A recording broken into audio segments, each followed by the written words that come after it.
Let me do this. Here we go.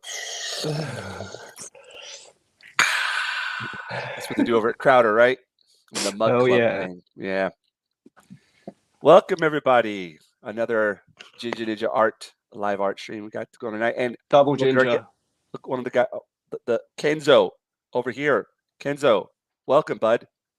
How are you doing, James? Doing all right. I'm still struggling with my voice here a bit, so I might be relying on a lot of you guys out there to. There has been a lot of that going around. We've had it in our house too. Unfortunately, yeah. I think I'm over the worst of it. Well, it seems like it stuck with me the longest. Like I was just, I felt fine. I felt bad for like a couple of days, and then the whole I've been like this for like a week now. Us gingers suffer worse with it, I find. I think it is. That's what it is. Our Scandinavian blood.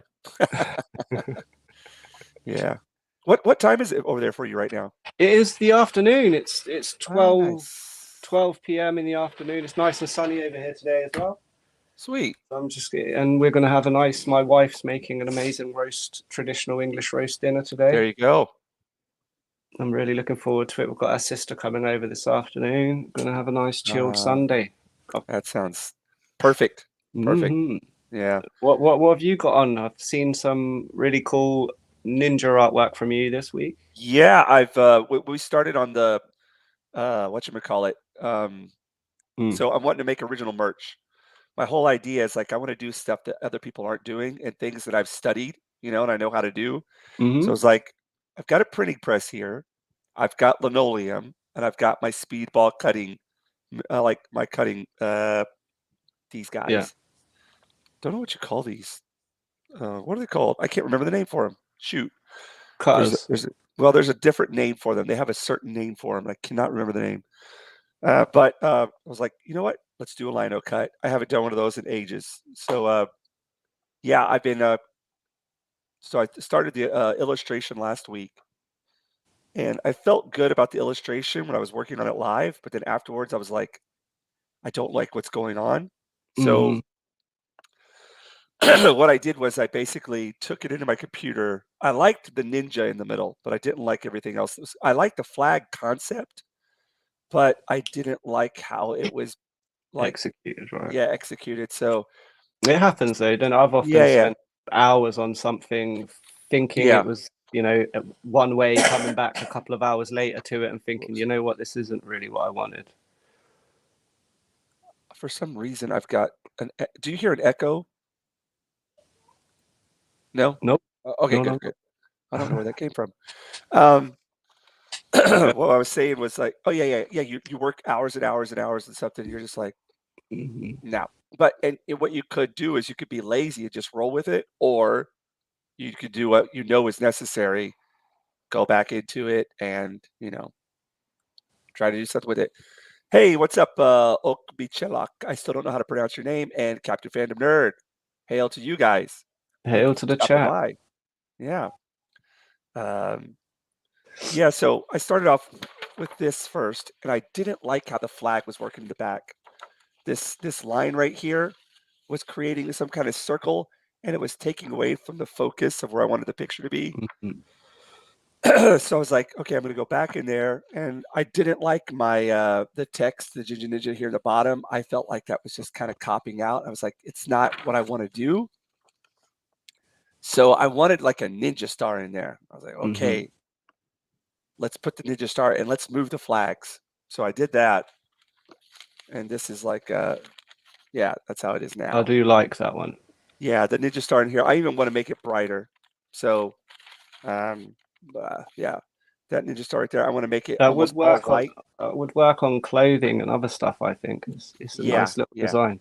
Yeah, it's like what I like to do with my woodcuts or with my linoleum is I like them to be really organic looking, like they emerged from the block. Okay. I don't like them to look like a machine cut them or whatever.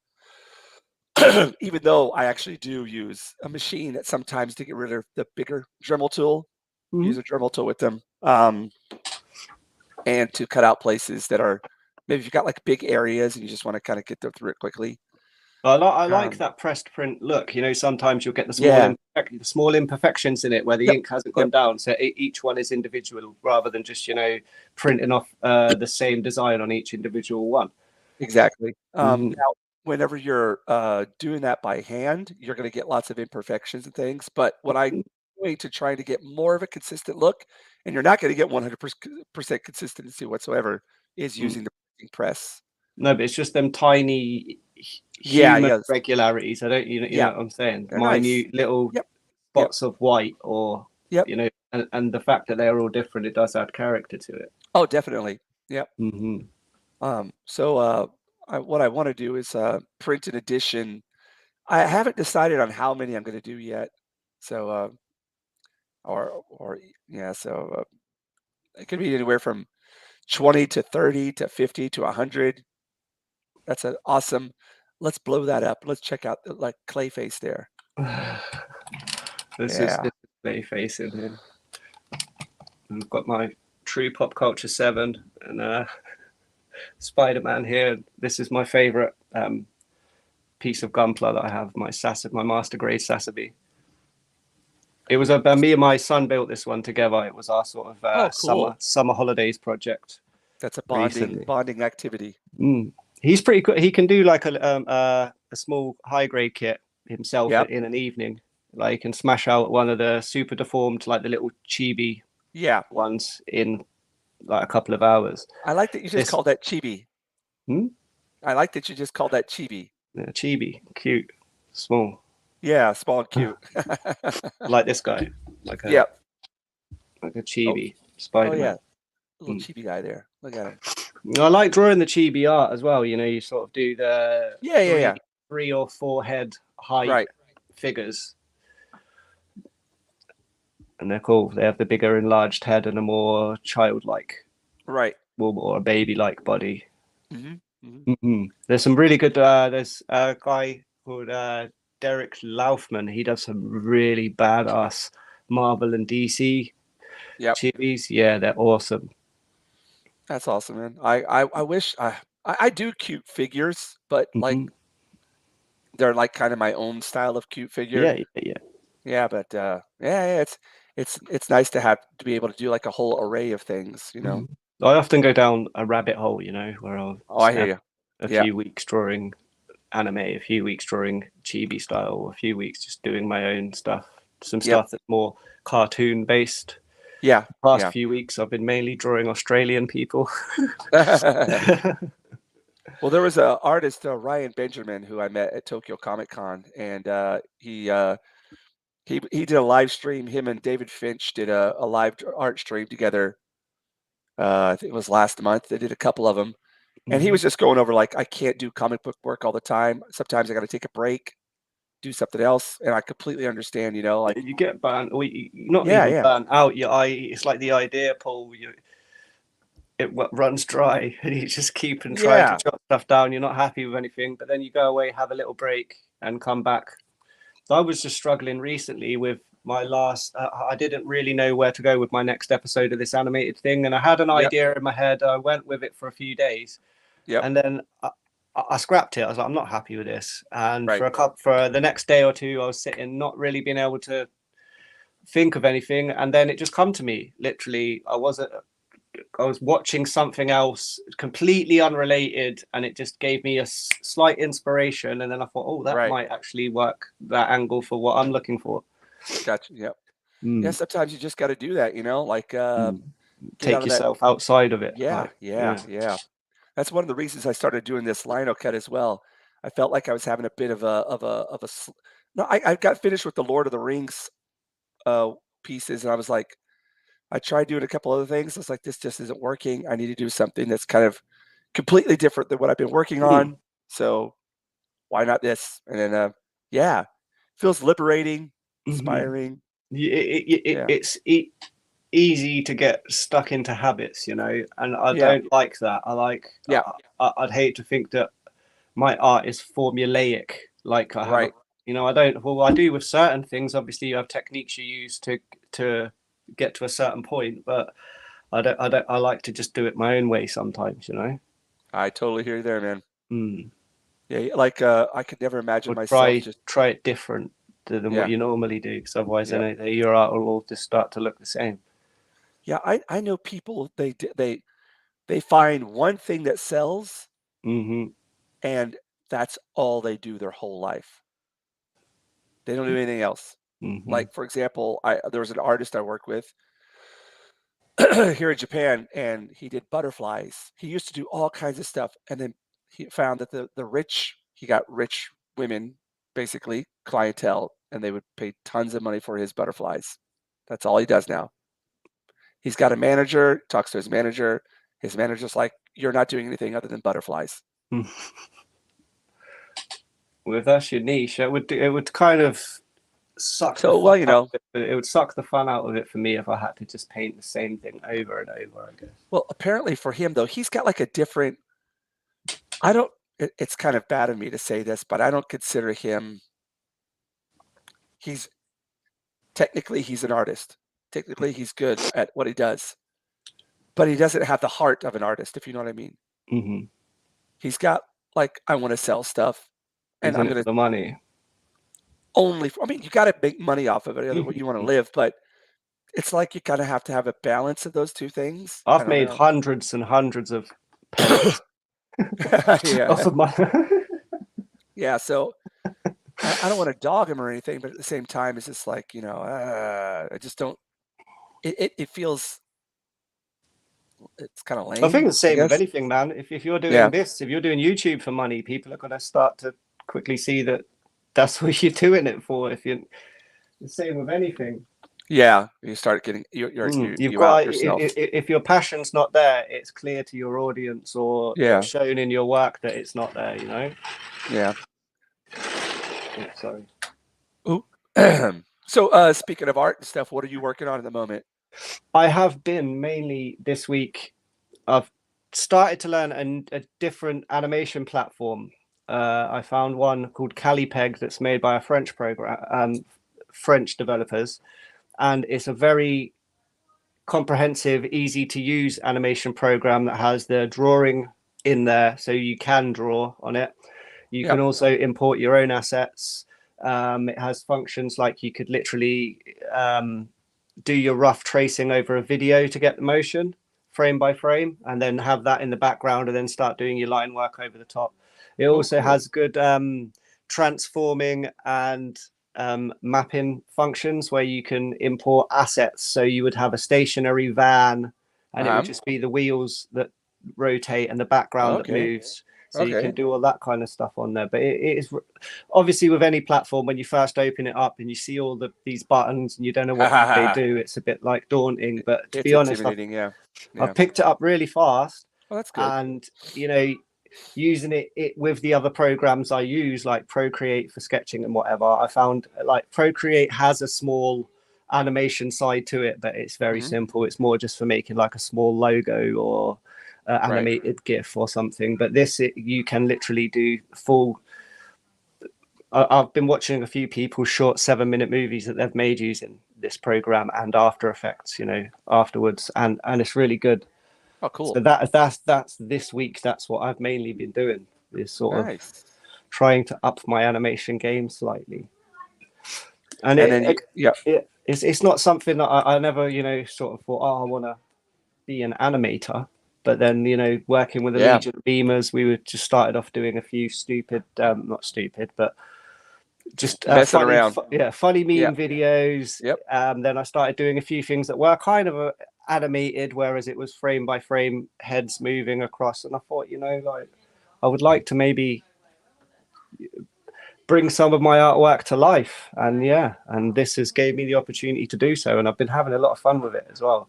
I would recommend Calipeg, like I said, to anyone that wants to get into it, even just for fun. That's I've, awesome that you're like you're pushing it and you're going somewhere with it, and I've Like made, because I've made two quite rough big les show style meme videos for the Full Aussie podcast. They're both up on my YouTube channel and on my Twitter, and it went over really well with the guys. The last episode was based around Mr. Grant Gregory and Raging Rhino, yeah. and yeah, they showed it on their podcast, and everyone on Twitter that has watched it has gave really good feedback on it.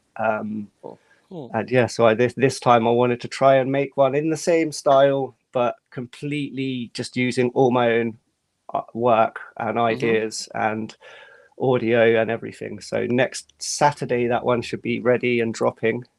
Cool. I might even have a little presentation to show you next Sunday. I'll bring it in. I'll That would be something great. I'd love to show off your work here and yeah, get the word out to everybody. Speaking of which, welcome everybody who's watching right now. And Kenzo, like your stuff that you've got so far, do you have it like on a YouTube channel or anything? Yes, I just have there's only like 3 videos on there, Kenzo UK, but over the next month or so, I will be uploading like all of these short animated movies that movies that I'm making, and I'm going to be uploading a few more, speed paints, and I was thinking about doing some art tutorials and stuff on there too, but to be fair, Yeah, that's something I was trying to. I had it. Oh, am I not subscribed to you yet? What's your YouTube? It's just called I think it's called Kenzo UK.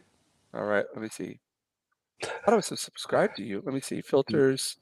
There's channel. Like I said, all that's on there is the big Les. I'm not subscribed to you. I am now. I'm going to put that up in the chat as well. Okay, I can't believe I wasn't subscribed to you. Well, I've only just really started putting stuff on there. I think there's like a lofty meme on there. I had a little Vegeta speed paint. I had a little. Do you mean Lofty as in Lofty Pixels? Yes. I had a little talk with him the other day. Yeah. Well, in a Twitter chat. Yeah, he's okay. He gets a bit of crap on Twitter about his takes on certain things. Yeah. He I don't know if you've been watching The Last of Us or not, but the last episode he gave like a 9 out of 10. I was like, no, sorry, dude. There's no spores in it. There's no spores. There is no spores in it. It doesn't make sense. Yeah. Cordyceps, the way that they take over an insect in the real world is the spores go in and infect the brain. So I don't see how they're going to try and do it with no spores. That ruined it. It took me out of it. Yeah, well, this I've never played the game, so I'm coming from it at like a completely newbie's perspective. And I enjoyed the first episode. I enjoyed the second episode less than the first one. But I was like excited to see where it was going to go. And then the third episode, they just went like, okay, I don't care that it's a gay couple. I don't care at all, right? Even if they were, I don't care. But the way that you've portrayed them is really sappy and it's really stereotypical and it's cringy. Like out in the middle of like about it last night. Yeah. It's not like in the middle of apocalypse, going out near San Francisco, California, running jerseys, like completely cutting clean. the grass out in the apocalypse. Are you fucking kidding me? This has nothing to do with the show at all. Like anybody who watched that and thought this is an amazing episode, it's like it's not in the same universe. They're completely 2 different shows. What's going on right here? You can't convince me otherwise at all. And I was just like, I was bored. So Lofty gave it a 9 out of 10, did you say? Yeah. So I told him I was like at most a 3 for me, probably less. I was like 9 out of 10. You're smoking crack, Brad. Some people are just say that he comes out with a contrary opinion just for the sake of being a contrarian. Yeah. That's his thing. I like Lofty. Like personally. Oh yeah. I think he's cool. I think he's funny. Yeah. He's definitely got personality. So yeah, I'll give him that. Yeah. And I like the color of his VTuber's hair as well. Is it pink? No, it's Jinja. Oh, it's Jinja, of course. Yeah. Yeah. Points. We're a marginalized group, man. We've got to stick together. People openly say they don't like us. I know it's weird. Well, I've experienced that ever since I was a kid. Yeah. Like having people. Well, look at us now. I remember in college, I was like, I thought I was over it now. You're like, you get to college and people are adults. It's like my first week of college, and these like frat boy guys drive by in their car, roll down their window. Hey, Carrot Top! Ah! And I went, Are are you fucking kidding you me? Like, fucking serious? how old are you guys? Mm. Yeah. I'm cool with my hair being this color. So Oh, is dude, my I wife. love it. I've never had any problems with it. Mm. Ladies like it. So, Mm. hey, they're just jealous. Uh, I'm going to put this link up for my Indiegogo campaign. Uh, I need to back you as well. I was watching you on Corey's channel last yeah, night. it was this morning for my voice, dude. It's like in and out, in and out. I've seen you everywhere, Yeah. James. You've been on. I've seen you on Comics Division. I've seen you on Craig's podcast. I've seen you on Yeah, yeah. Sir Talks a lot. You've been getting around. It's good. Just people invite me on. I never say no. So if you want to have me on your channel, I will. We'll get I you was on the on. Legion of Memers, man. I'd be more than happy to. Yeah. It is on a bit of a crazy time for you, though. I guess it's on at like 9 p.m. for me here. I'll do any time. It doesn't bother me. I've stayed awake for like 3 o'clock, 3 a.m. ones. I've woken up at 4 a.m. for things. You know, it doesn't What bother time was me. that one for you last night when you was on Corey's? Well, it was 10 o'clock in the morning. It was 9 o'clock in the morning here. Okay, yeah. Yeah, So I yeah. guess the Legion one would start at like 7 o'clock in the morning for you. That's completely fine. I usually wake up around 6 anyways. Yeah, it's no big deal. No, I like to get up early. I don't like to spend most of the day in bed. Otherwise, I just wake up feeling Yeah, tired. and I feel like I've wasted time too. Yeah, You know, yeah. You feel you're like like, oh you've lost shit. the day's lost. Yeah, Mm. but speaking of, oh, we got another viewer here. Welcome.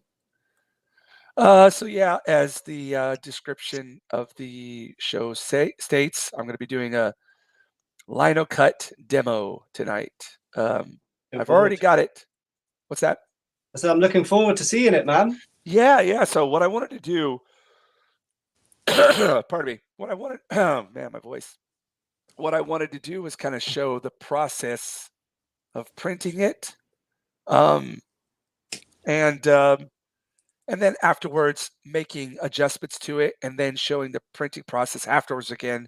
So Mm-hmm. I wanted to do 2 prints during this live stream today. Well, what kind of ink and stuff do you use for printing? Well, I use Sakura print a wood block printing ink. For my test prints, I just use really cheap paper. Mm-hmm. But I've got for my final print, I've got Arch's what is it, 233 gram cold press, no, hot press watercolor paper, Mm-hmm. which means it's very smooth, It a doesn't very have little that tooth in it. dappled, yeah, Yeah, it effect doesn't have to a it. tooth in it. So with that in mind, I guess I should start getting this printing press, everything set up like I had the camera earlier.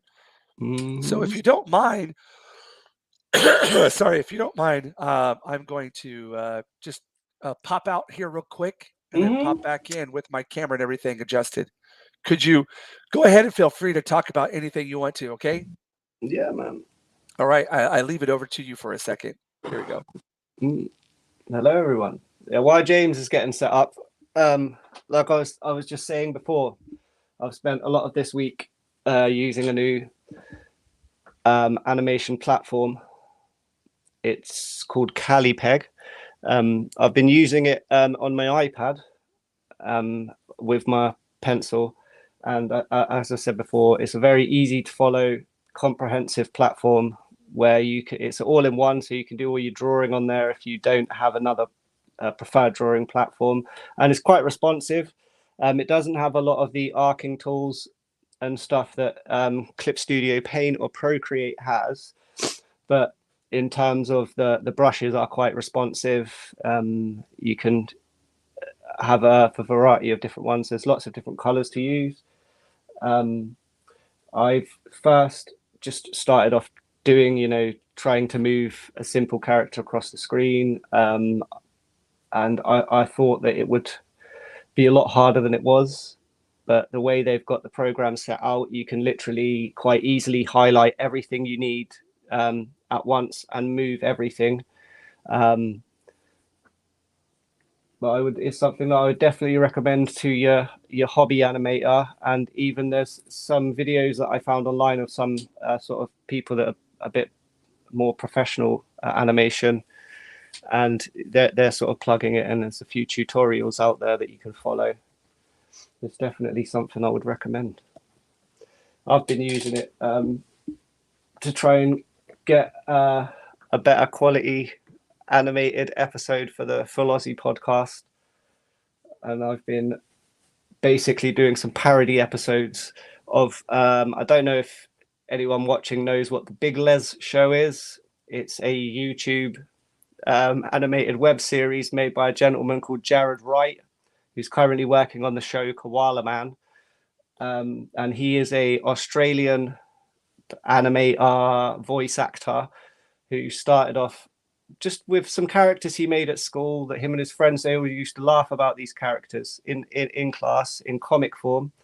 And then he just tried to make a few little short animations just for him and his friends. And he used Microsoft Paint and Adobe Animate. And it's very crude animation, but like straight off the bat, you can see that the talent is there. He's a very good comedy writer.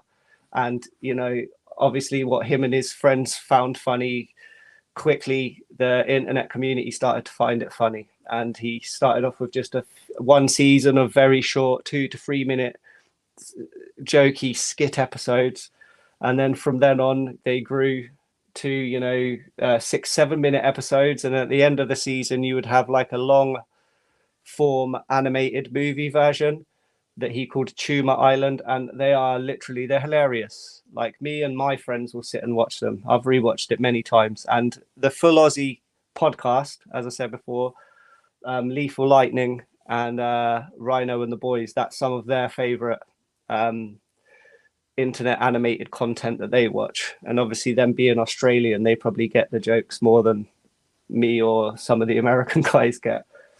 And I started off by first just making for the Legion of Memers, who often go around other fellowship channels.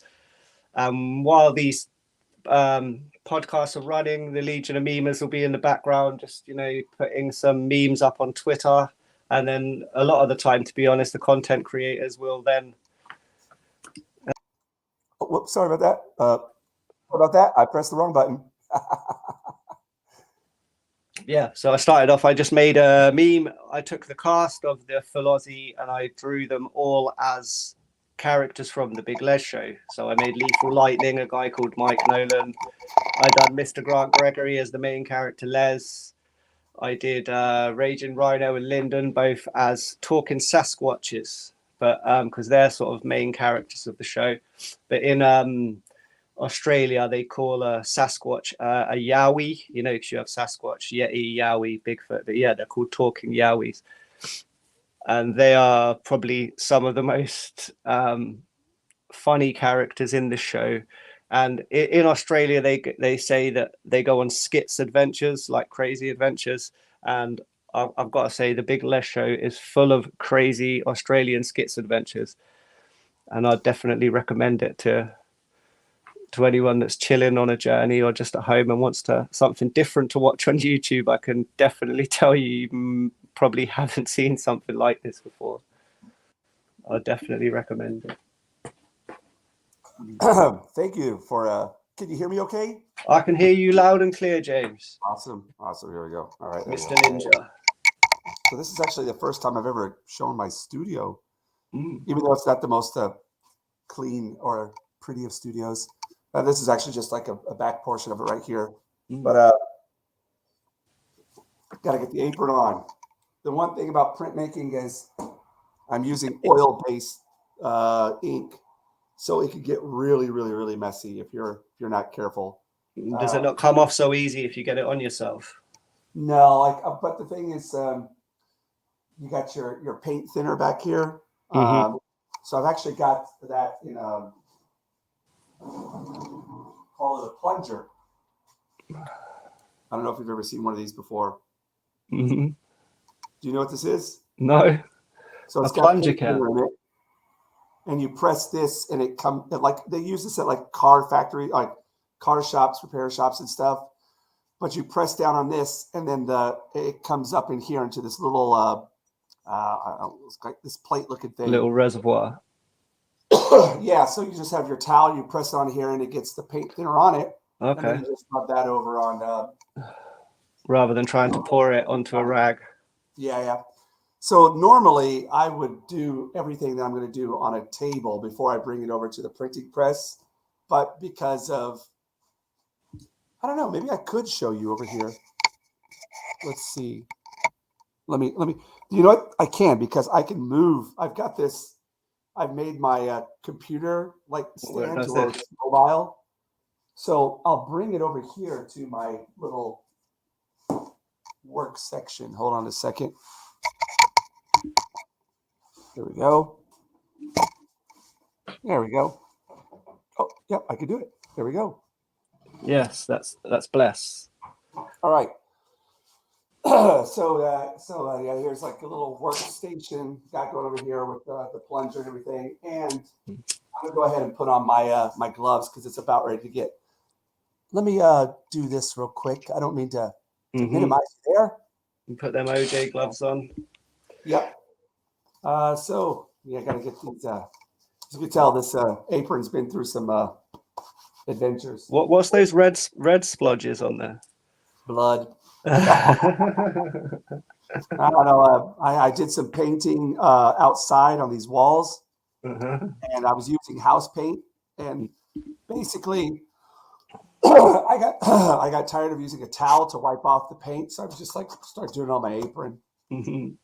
It totally doesn't look like you've just tried to decorate it to make out that you're an artist. No, you look the part, man. Well, you know. Definitely. I had some professors. So I've actually already inked it once and printed it out just to make sure the pressure was okay. So this is with ink on it right here. Oh, I like that. Yeah. It's a cool look because you can still see all the depth. Yeah. But not all this is going to print out. But and it takes a lot. But even that, just that board itself looks amazing. It's like we were saying about flat medium lacks something that even layers of paint on a canvas can create, like yeah, it's something about having like just it's just depth and height. As you can see, that's a dartboard. The cabinet, I made that up there. I do a lot of woodworking stuff as well. I think even go as far as when you're talking about a flat image. I've noticed where I'm just drawing a character design and I'll just do them standing there, arms by their sides or hands on the hips. It doesn't convey like a foreshortened picture with some movement in it, and you can see that that there's some depth to it. It puts a lot more energy into the picture, like right. It can just be flat and boring if it's just a standard portrait character sitting there, but if you do them where the arm is all the way back and it's a little bit blurry, and it can put a lot more emotion and energy into your finished piece. You gotta do something that's a little bit more enticing. All right, so I'm gonna go ahead and get this first one done. Get to work. So, I can't remember all the names of all the tools and everything I use, so forgive me there. I'm the same, man. I just make up my own names for things. It's like I was saying when I was trying to learn this CaliPeg animation thing. One of the first tutorials I watched, the gentleman had just made these silly names for all the icons. Right, you press the burger icon, and then you have the line dot. And I was like, what is this guy going on about, man? Like, whatever you want to call it, just give it a name. As long as you know what it is, that's fine. Yeah. So here I got a roller. It's already got ink on it. Again, don't want to get this all over you. It's just a pain to get off. But when you're doing a woodblock print or a Linocut, you want the ink to be at an orange peel consistency. It wants to look like there's an orange peel on there. So too thick and it'll pool.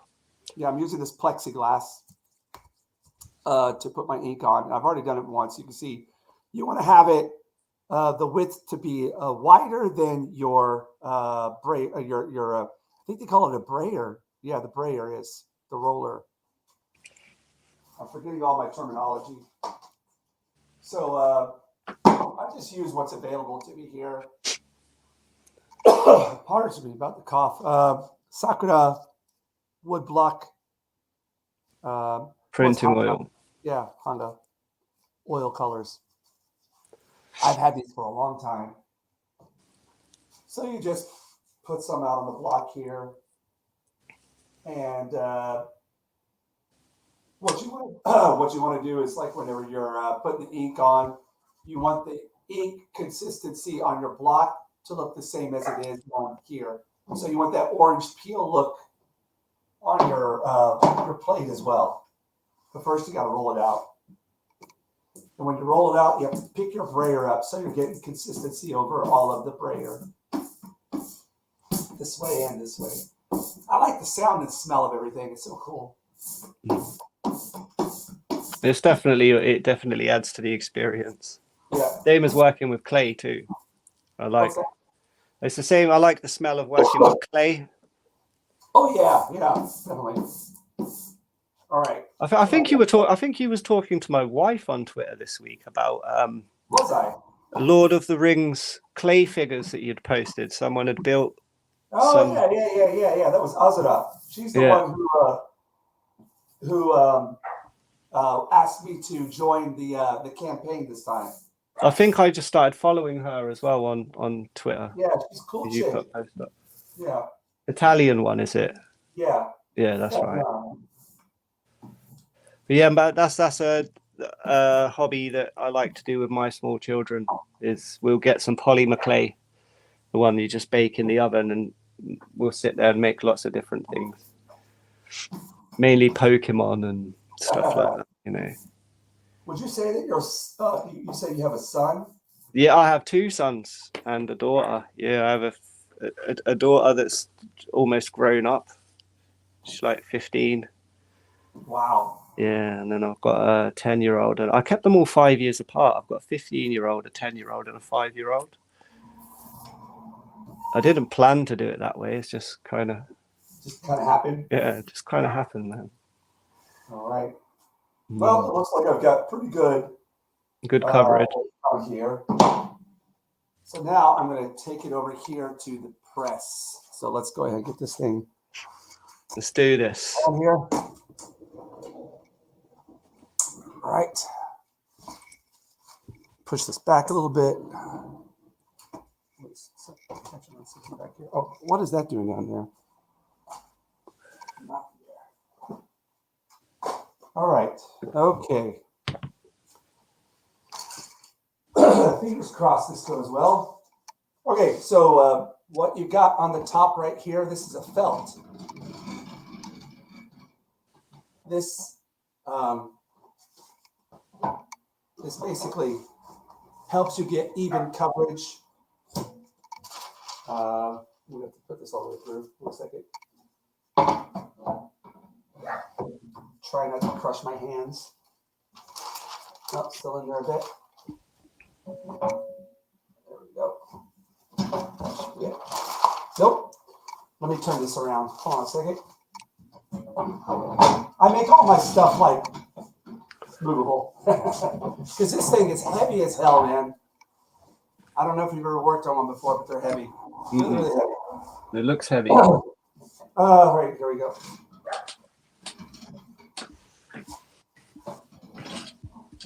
All right. So your felt helps protect the thing that's your plate. Your plate. Oh my gosh, my voice sucks. Hold on a second. Yeah, and then it gives you even coverage, even pressure over it as well. Mm-hmm. But to protect it from getting dirty, you put your paper on here. And so now I'm going to put my block on here first. Try not to get ink everywhere. Let me do this real quick. I had some ink here earlier. There we go. There we go. All right. So hold on, I'm just going to grab my sunnies, man. 'Cause I'm Fine, you're fine. All right, so we're going to put the block here in the middle. Actually, yeah, we'll just put it in the middle. Okay, and at this point, since I'm since I'm going to be putting the paper on it, I want to take my gloves off because I don't want to get ink on the paper. Again, you're always trying to think about keeping things clean. Here we go. Let me get this down here a bit more. Push this back just a little bit. All right, okay, there we go. Okay. All right. So when you're usually doing, a lot of people, when they do these kind of prints, they just use like some kind of burnisher, and they press it on the back of the paper to transfer the image on the block to the paper. But printing press, so much easier to do, and it gives you equal amount of pressure over the whole plate. All right, let's put the paper on there. So for doing test prints, this is just really cheap paper. but it's got, darn it.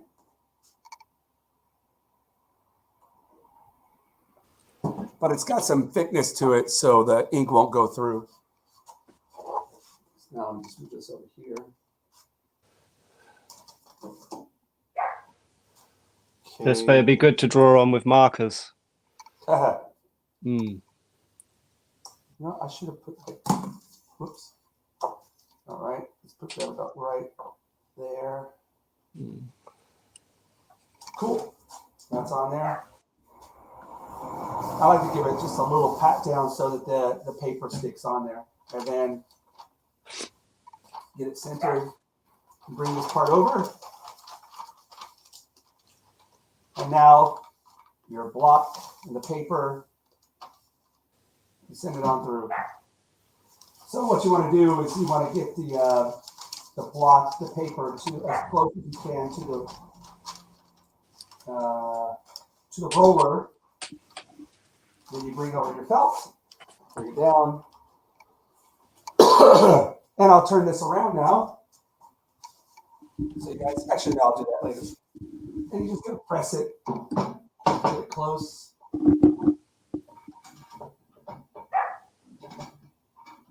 All right.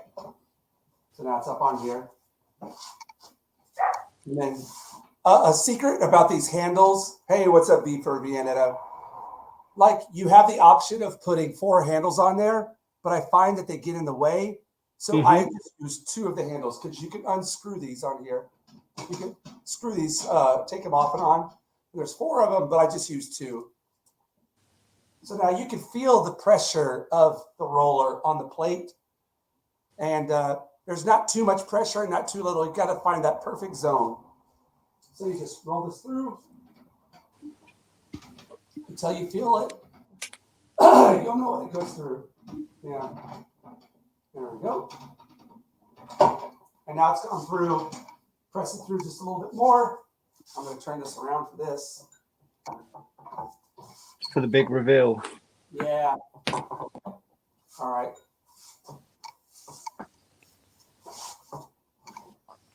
Yeah. All right. And you lift your felt up.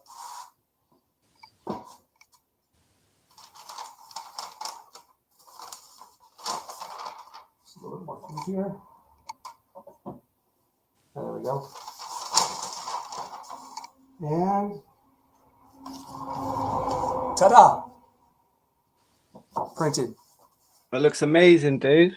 Yeah. So it's got, this one's got probably a little too much ink on it, but that's okay. It's better to have a little too much than too little. So there are just little places like in here where you see spots where it hasn't been cut away enough, or maybe like some areas where ink is kind of building up, so it needs to be like cut out a little bit more. So the next step, sorry, apologize. And how many times can you use that board without having to cut a new one? For hundreds or basically forever. Forever. But what an artist will do is after they decide an addition, like I'm going to do 100, and then after I finish that 100, Okay, I get you. the So then professional it's artists limited. destroy the Yeah. block. Uh-huh. They destroy it. You could burn They them might on put like an stream X through it, or they might do something. and where it's cut it with a samurai sword. basically, yeah. So what I'm going to do now is there's still ink on the block. Mm-hmm. So I'm going to show you another technique. It's called making a ghost print. But I'm not going to use my good paper. I'm going to just use a really cheap piece of calligraphy paper that I have here. Hold on a second. That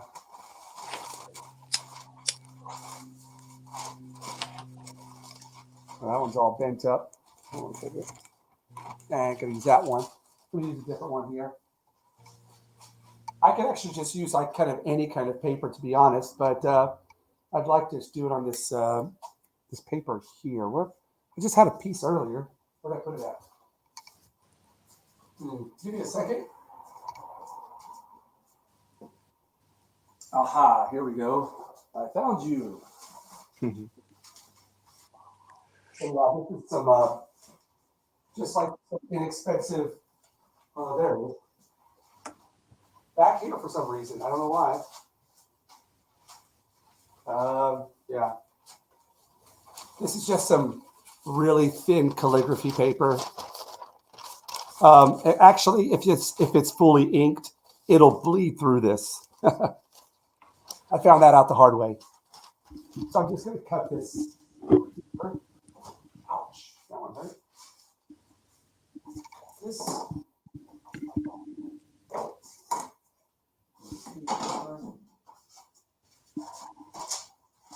Okay, spray around the way.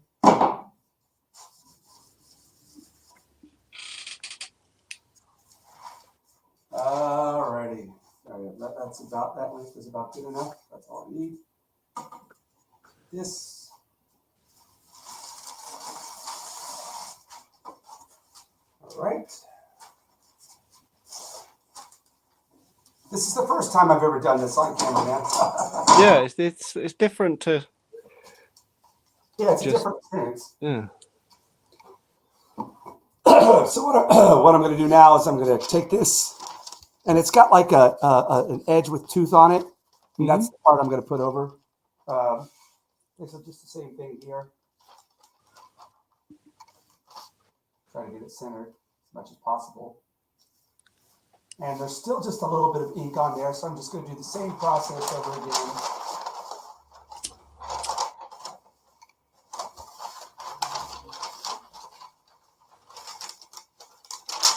All right, got that all. Bring it up here. Put my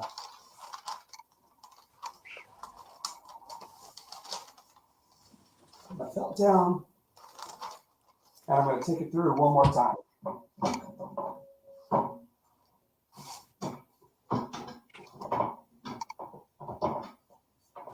There we go.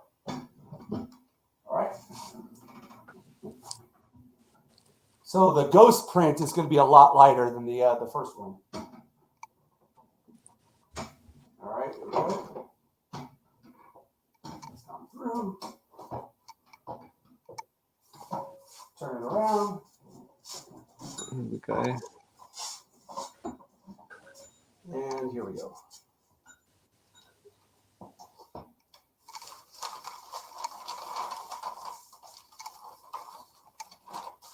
That's a ghost print. See how it's really light? Mm-hmm. But you could still mess around with these. You could use, like, it's lighter than the original one. That's why I was saying stuff like that would look good on a t-shirt, you know, like a faded kind of print, you know, like a retro, old, like rugged look to it. Yeah, that's right. Yeah, weathered look to it. And but you could use these when they dry off. You could paint on top of these. Do all kinds of fun things with them. So now that I've got this printed, and I want to go back and I want to do edits to it because this isn't my final version of it. Hey, what's up there, Nalki? How you doing? This isn't the final version of it, so I've got to go back and do edits, but I'm going to use this as my reference while I'm going back and cutting into the block. So before I got to do that, I've got to clean off my block. Yes. And what do you use? What do you use to clean the block off, James? I use that paint thinner that I was showing you earlier. Oh yes, with the plunger. Yeah, the plunger. So, and for this, I'm going to need to put on some gloves again. Hey, what's up there, Eric? Good to see you, bud. How you doing? All right, let me put on the old gloves here. And then we're going to move back over to the table. Here's my drill press. Hello, drill press. I got to give it a name. This printing press actually has a name to it. Well, an American name or a Japanese one? American. Behemoth. Okay. Behemoth. And I did a painting on it. I don't know if you saw it earlier or not. Yeah, I'll show it later. All right. So let's go clean. Yay. It's all part of the process, dude. It is. All right, I'll put these over somewhere. And I start putting things in random places and then forget what I've done.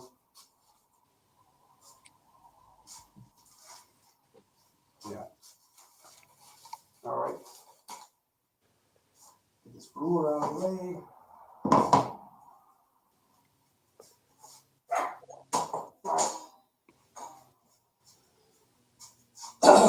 Let me get you over here.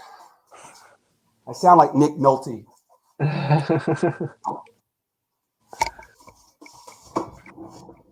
right, there we go. So yeah, the fun part, the cleaning part. So I have paint thinner in here, in this little guy. It's called a plunger. And anything that has ink on it, I want to get it off now. Because if you leave it overnight, and if you leave it on there too long, it's oil-based. It'll be a bitch to get off. Yeah. So I want to have my paper towels as well. My shop towel. There we go. And then you want to have like an extra piece of just like craft paper or some kind of paper, disposable paper. So what I'm going to do. Good morning, Sully. I just looked at the chat. How you doing, buddy? I'm going to put this on my block. Now I'm going directly on the block. Will the Reverend be joining us this Sunday for his sermon? I don't know. He might have sent me a mail saying that he might not be able to come on or something. I haven't checked. If he can't, he'll be missed. It's good to have the sermon from the Reverend on a Sunday. Yeah, I know. To impart some of his wise words on us. So once I put some of this paint thinner on the plexiglass here, I want two birds, one stone. So I need a trash can handy. I'll take my brayer and then go over it to remove the ink from it as well. Fun times.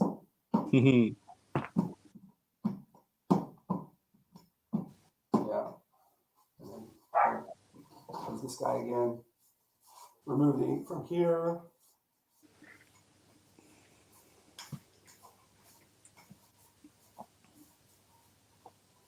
It's all about the process. There you go.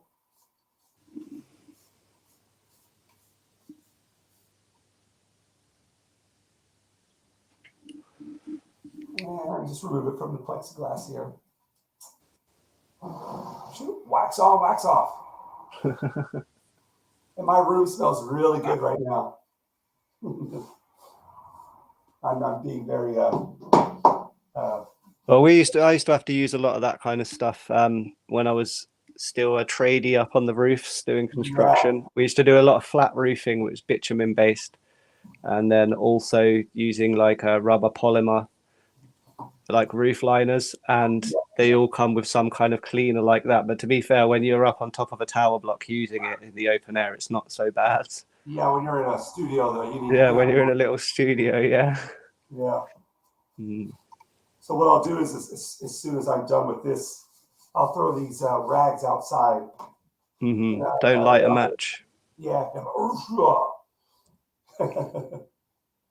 Almost done. Safety first, boys and girls. You know, the Jinja Ninja will always follow the health and safety precautions. YouTube's gonna Mhm. flag me for it if I don't say the right thing. Also, you take this roller, you get off the excess heat. Right. Give another little dab of this on there. So if you are going to be using paint thinners, try and do it in a well-ventilated area. There we go. Or if you do start to feel dizzy, go outside. If I pass out online, Yeah, that's it. call the doctor for me. All right, that's clean. Yeah, this is the paint thinner. Right there, Japanese stuff. Okay, it looks like what's in my jumper. Usuneeki. So I can't read this stuff like you can. I just act like I can. I'm just bullshit, guys.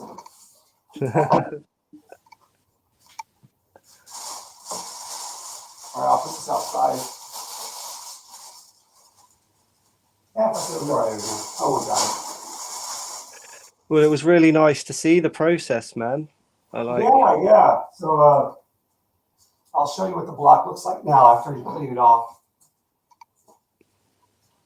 There we go. So it's back to this look again. All the ink's off, nice and glistening. No, I like how some of the ink has stayed in the crevices, man. This kind of gives it. I think rather than destroying it, maybe you should put it in a frame, and then that way it can't be used again, but it's still not destroyed. Well, what you could do is you could put like your initials in it, or you could put like a little X in it, just in a random place that'll show, okay, it's already been printed, it's done with. Yeah. But the problem is people could actually fill that up with a wood filler. Mm-hmm. But yeah, they could, yeah. Unless you're like some kind of Picasso or something, you don't really need to worry about it. Okay, there we go. That was that. What's my handkerchief smell like? Well, I don't know, but it is really, it's really hard and it's all stuck together.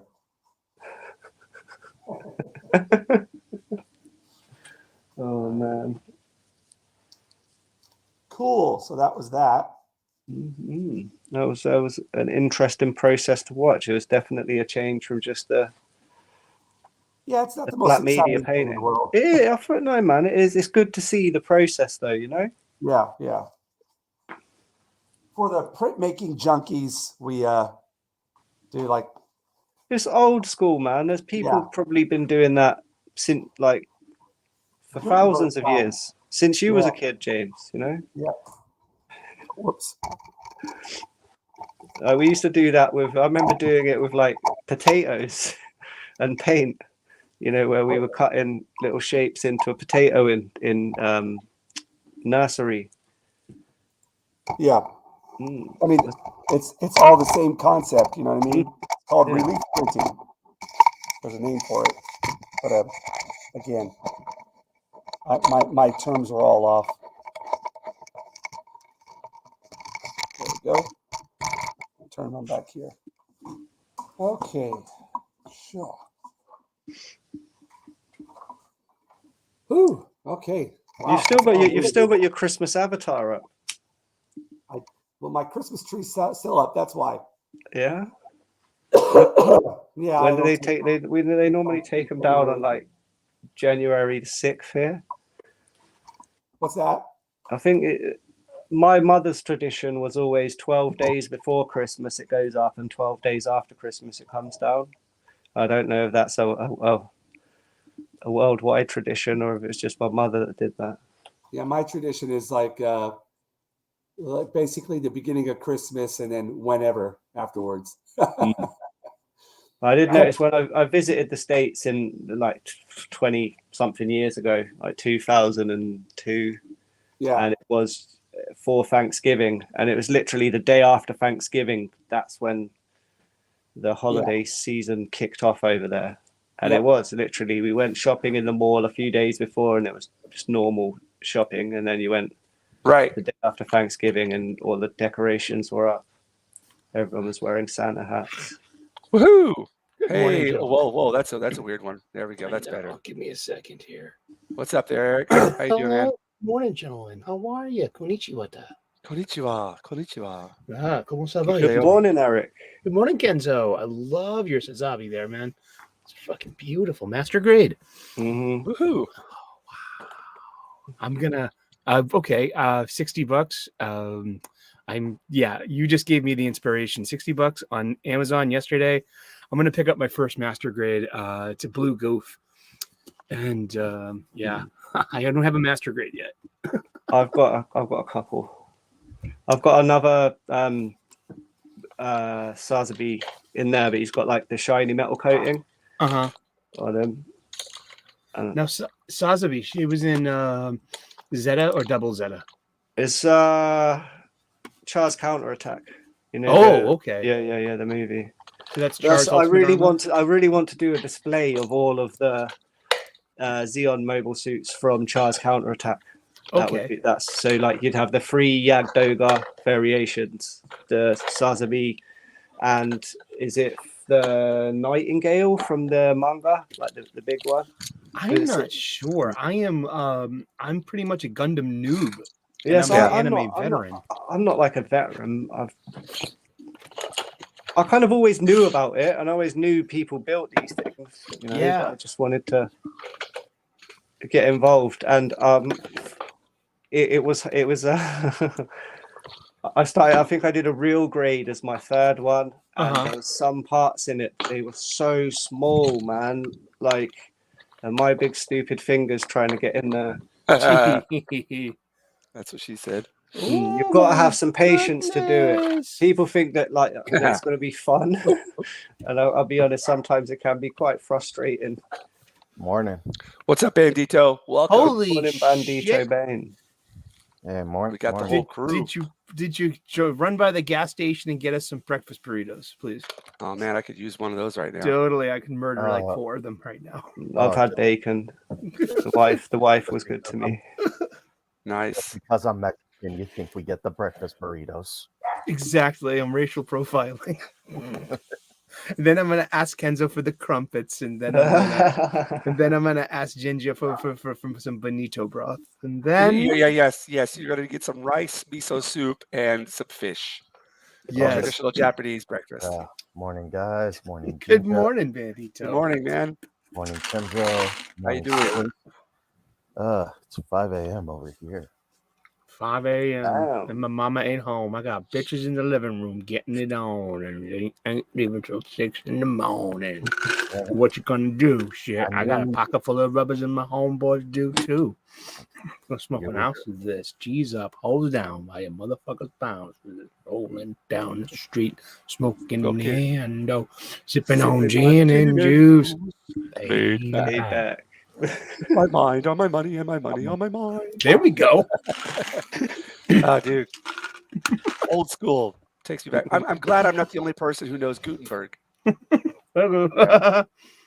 Hey, he's the one that made the world literate in a way. Changed Thank the world, the whole way. Like they say, the movable type was the greatest invention of mankind. Pretty much, you know. Yeah. And then people saying like, "Can we wipe our ears with it?" I don't know what's on there. Most people couldn't read. True. One thing, I mean, like we like to bash, you know. Okay, all this fucking. I love women. We all love women. Most of us have women in our lives. Yeah, my mother's a woman. Maybe even some of us had made little women that'll grow up into bigger women. You know. Yep. Yeah. But like back in the day, like women were not allowed to learn to read. Right. And it's You like mean traditional women, not these new ones, penises and the ones with attachable and detachable. I'm talking straight from the 20th century here. okay, old school. Yeah, Barbara Streisand did an entire movie about that. Yentl, yeah. Yentl and that. We need to re-examine Yentl through our new queer lens of the 21st century and seeing how problematic and intrinsic this is, this patriarchal society. Shut up, Eric. Okay, I got it. Yeah, shut up. You had me at You Patreon. sounded very current, Eric.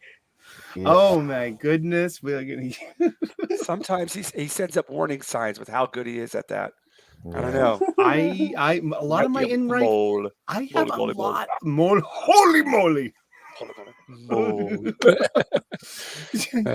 She's a man, baby. The problematics of powers. Yeah, it's all problematic. It's what makes it fun. Mm-hmm. Yeah. I mean, why do you think South Park's so popular? It's still yeah. I love that. You know what? I just watched the movie the other day again. fucking Yeah. So good. So, hey, So Dad. good. I saw someone Come do on, I saw someone do a video essay. for Dom. I saw someone do a video essay Ah, that's back. on Tolkien. On Tolkien, the token black character. Yeah. Yo, yeah, I love him. He's like my favorite character because he's like the voice of reason in the show. Yeah, he is. And even though he's like the token black character, he's still the voice of reason. It used to be. That's just his name, Bandito. Token. It was Tolkien. It was Tolkien. Yeah, I know. Love that show. So his real first name is Tolkien. Tolkien, yeah. Yeah, and so but people call him Token because it's funnier that way. Yeah, because he actually hates his name because His last name is spelled Blaque. Blaquier. This is Look. canon. It is. Now. Yeah. One I was second. actually but right now or yesterday I was actually looking through the Warhammer 40K Reddit because the latest codex to the Arcs of Omen just came out.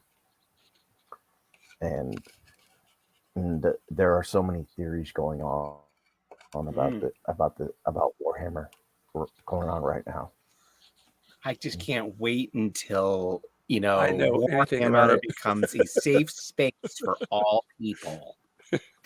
If you think Warhammer's going to be a safe space, then you're smoking pretty good ganja, man. You got it. Hey, Captain Fandom, good to see you. Good morning. What's I up hope there, you're man? feeling well, and I hope everything's excellent for you and all of you out there in TV land. We're on TV, fellas. We're on TV. Yeah, I actually saw Vera Dark's stream on Thursday, and she was talking about how she heard that Amazon has not put pen to paper with Games Workshop, and I was thinking the whole time that it's most likely because Vertigo is working with Games Workshop, and even though Games Workshop has a stranglehold of their lore, Amazon would want creative control. But even if they're not going to relinquish creative control on that, then no Warhammer TV series. You think they're going to do it? No, they're not going to release creative control to Amazon. Are you kidding me? So They wouldn't even release creative control to Marvel. What makes you think they'll do it to Amazon? I don't know. Amazon's got more money. Yeah, you could throw all the money in. Anybody can be bought, Bandito. Anybody. You can throw all the money in the world at GW. They don't need Amazon's money. They'll just take it from selling miniatures and codexes. They'll just add another zero to the end of it. What about these? Sorry about my voice here, guys. It's starting to come back. I totally just I wish I could make you a cup of hot water with some honey and lemon. Actually, that's what I had in here, and I've drunk it all. So could you guys vamp for me while I go get some more? All right, I'll be right back. Let me tell you about how I'm going to make Warhammer a safe space for all vulnerable, oversensitive people. Oh God! What I'm gonna do is I'm gonna make a room with no sharp edges and all foam walls. I want to call it the Warhammer game room. I'm just gonna say, hey, it's in here. Just wait for people. They're gonna show up. Yeah, and then we're all gonna just go down the street and get some beer and some cheese whiz and some crackers and play games and shit. Yeah. They're not invited. Sorry. What happened to that? Like, I'm sorry. You're not invited. Maybe we should just say shit like that. You know what? Seeing how you really are, you're not invited. What? Are you gatekeeping me? Yes. Wouldn't that be? That's empowerment. That's empowerment. This whole thing about power and power dynamics. Yeah. I mean, gatekeep. Yeah, I know because how gatekeeping can be a good bad thing, but sometimes it's a good thing. Gatekeeping is a great thing. You gotta keep. I've been shut out of so much shit. Oh boy. Oh, Kenzo, I love your icon there. I don't think he's there right now. Oh, okay. Then we're gonna have to bust James's balls when he gets back. He's still got a Christmas toque. Yeah, he's still Santa Jinja. Santa Jinja. How's everything? How are you feeling, man? How's your family doing, man? You're doing okay? I'm doing okay. We're gonna have the funeral.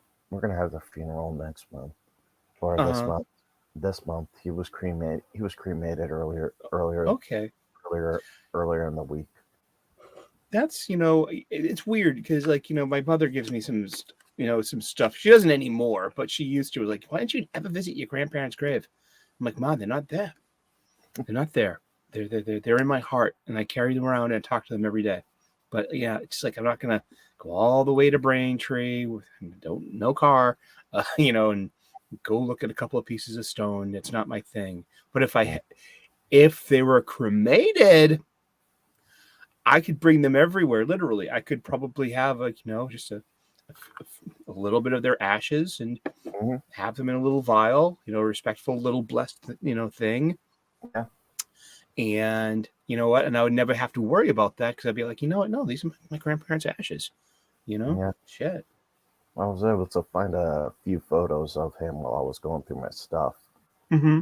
Put it in the ofrenda come Day of the Dead. Uh-huh.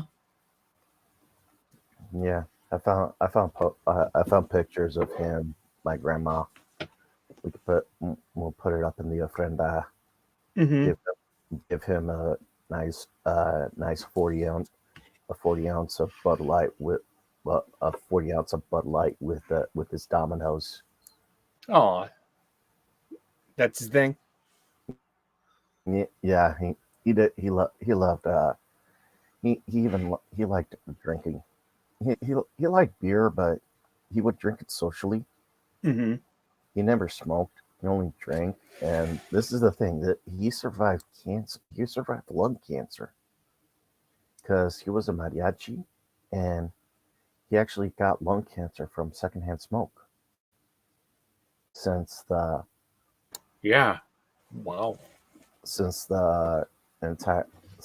bars he used to play at used to have a lot of smokers. This was the 20th century. Mm-hmm. Wow. It'd be like being a miner. Yeah. A cave miner, a coal miner. Being the reality of that. Wow. Yeah. Yeah, I'm gonna miss him. I still listen to mariachi music whenever I want to imagine his face again. Mm-hmm. Can you play guitar? Can you sing like that? Nope. Really? Yeah. Could you learn? No.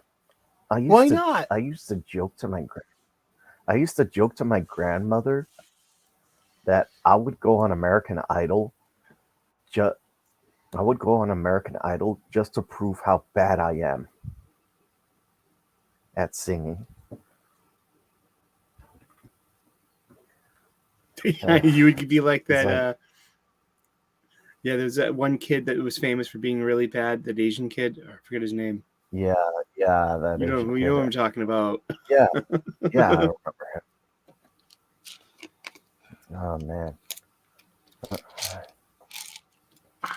I'm looking at the DoorDash and thinking about getting breakfast, but I don't know which donut place to get it.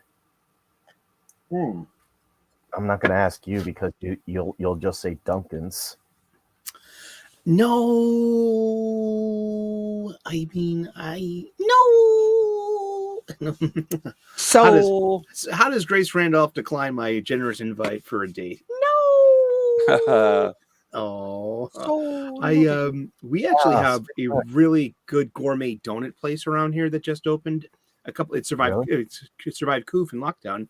It's called the Union Square Donut Shop, and then my favorite is the maple. My mouth is watering. The maple bacon donut.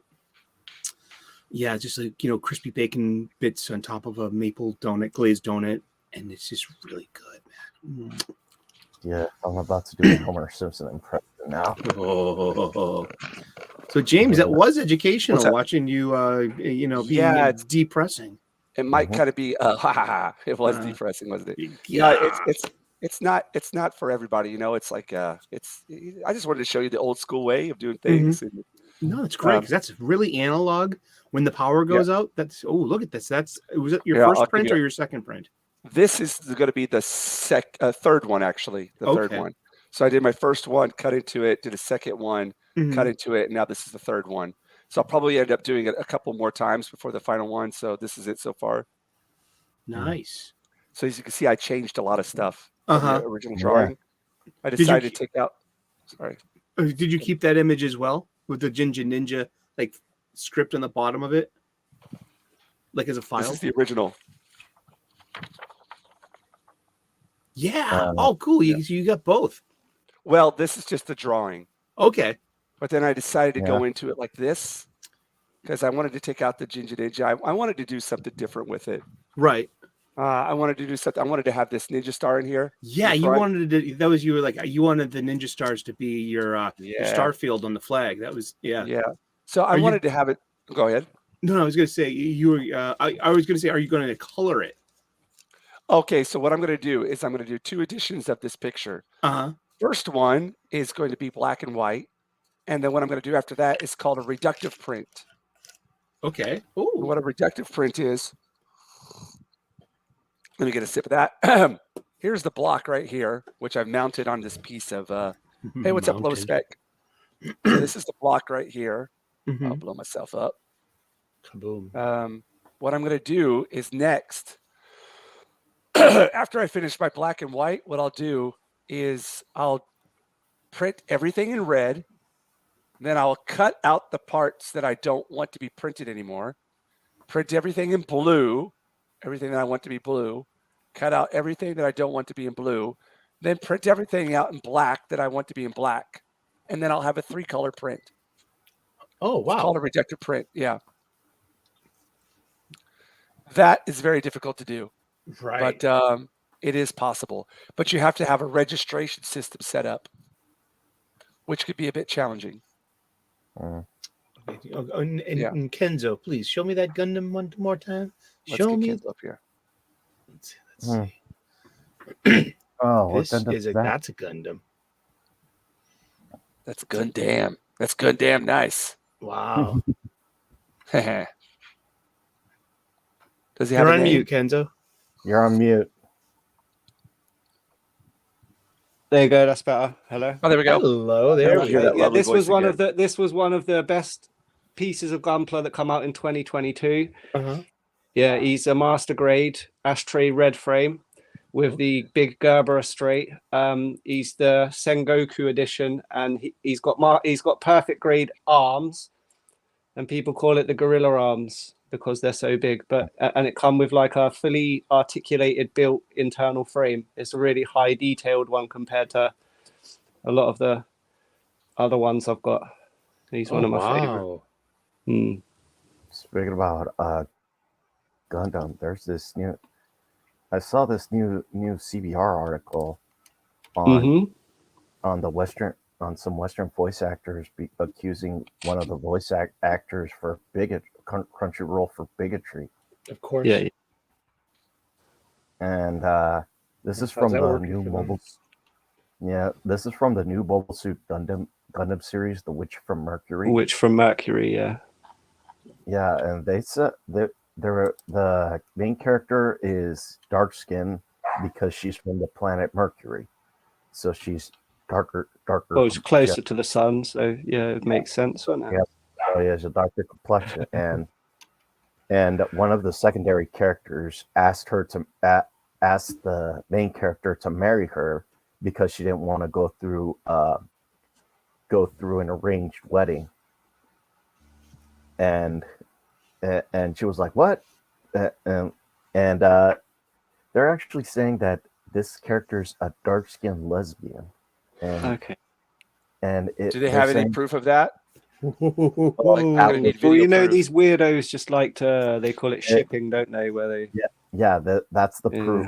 That's the proof. Only one line from an episode, and the fact that she has a darker complexion than the rest of the characters. that's bullshit. And they're saying how the voice actress who was actually cast for the role shouldn't be voicing her. It should be someone Okay. who's darker skinned lesbian. I get you. Yeah. Yeah, I think it's bullshit. I think it's also bullshit. You know, that's the. I know they don't want obviously live action people to appropriate another person's race. You know, but because it's seen to be, you know, racist or whatever. But if it's a voice actor, man, come on, it's like I mean, the original voice actress to the main character is Jill Harris, and they want her changed out. And this is from Bradley Garth, who's another voice actor. It's never bothered me in the past. It didn't bother me that Shredder was Uncle Phil from The Fresh Prince of Bel-Air, you know. Yeah. Or that Didn't Samurai bother me one Jack. bit. Or that Samurai Jack was Phil Lamar. Yeah. And this is the thing, that Bradley Garth is in the same series that Jill Harris is in. You're on mute, Sully. What? Sorry. No, I'm making kind of a quick breakfast. I got some French fries in the oven. I'm like, oh, Yeah. I'm so hungry. French fries in the oven for breakfast? Fucking yeah. That's all I got. I got some eggs. I can make an omelet if I want. I probably will. Well, Bradley Garth. I'm Garth. a gringo. I got habuchelas y arroz y con pollo para for dinner. What about? English? Do you have any kind of like chili sauce you could put on those fries? I'm actually I got yellow mustard and ketchup. I love yellow mustard. Any honey? Any honey? No, I had Louisiana hot sauce with my bacon. Ooh, Just the cayenne pepper one, just the mild thing. But it's breakfast, you know. Bandito, have you figured out what you're door dashing? Yeah, probably.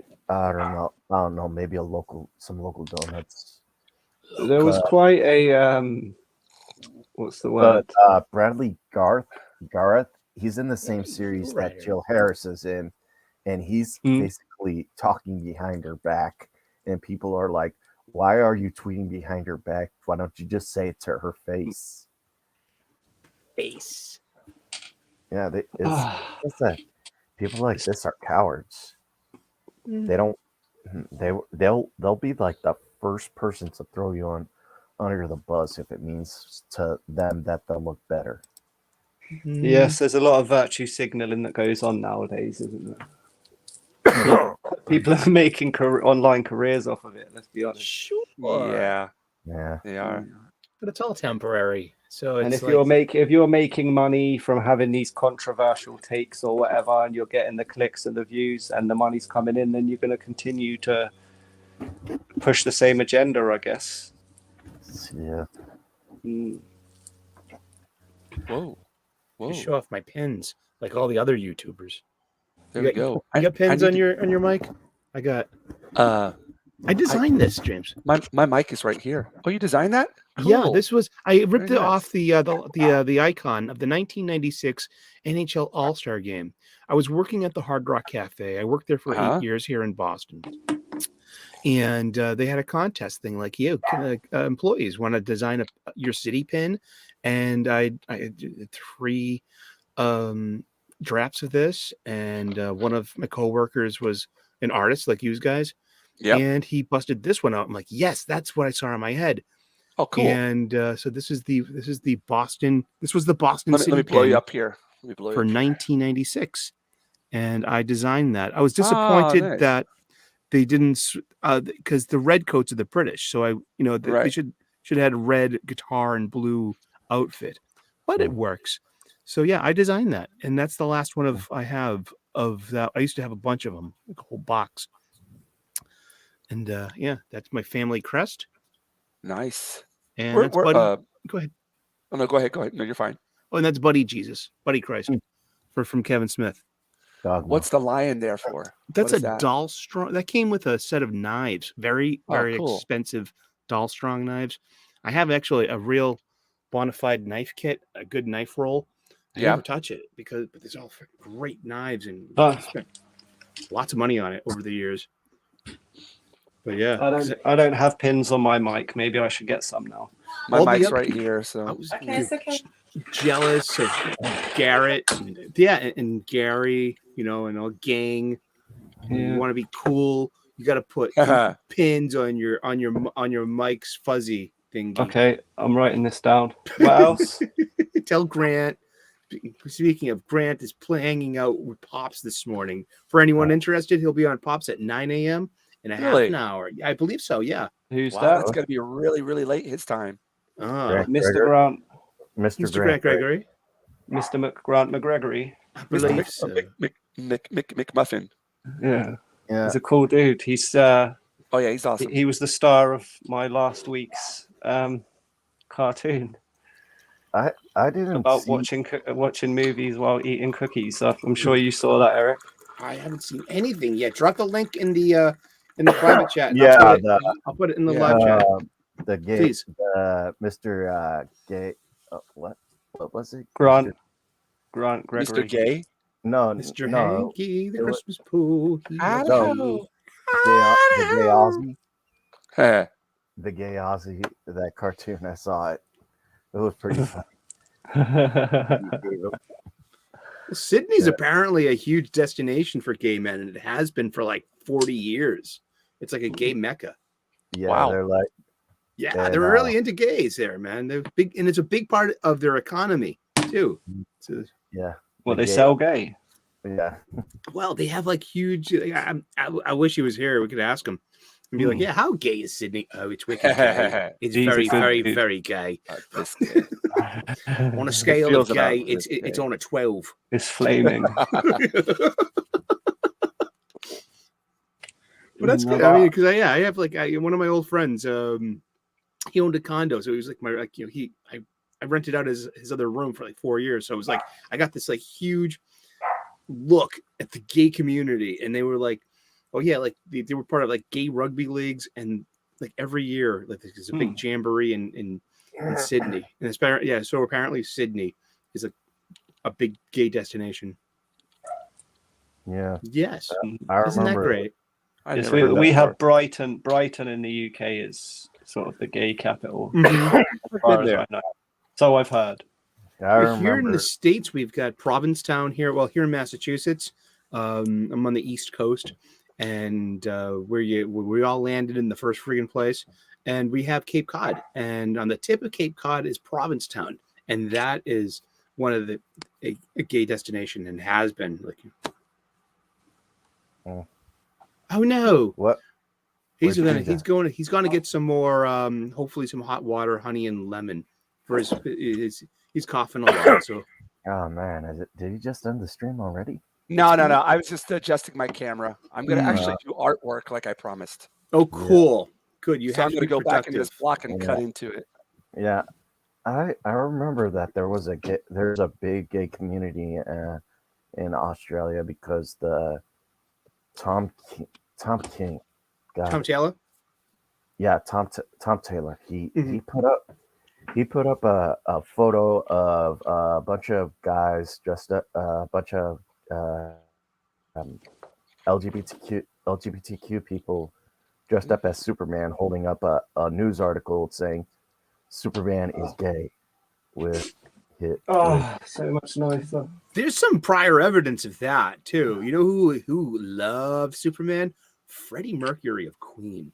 And there are these famous pictures of Freddie Mercury in like 1980, specifically like 79, 80, 81 on tour. And he would have this big burly muscle man, like I think one of the security guards.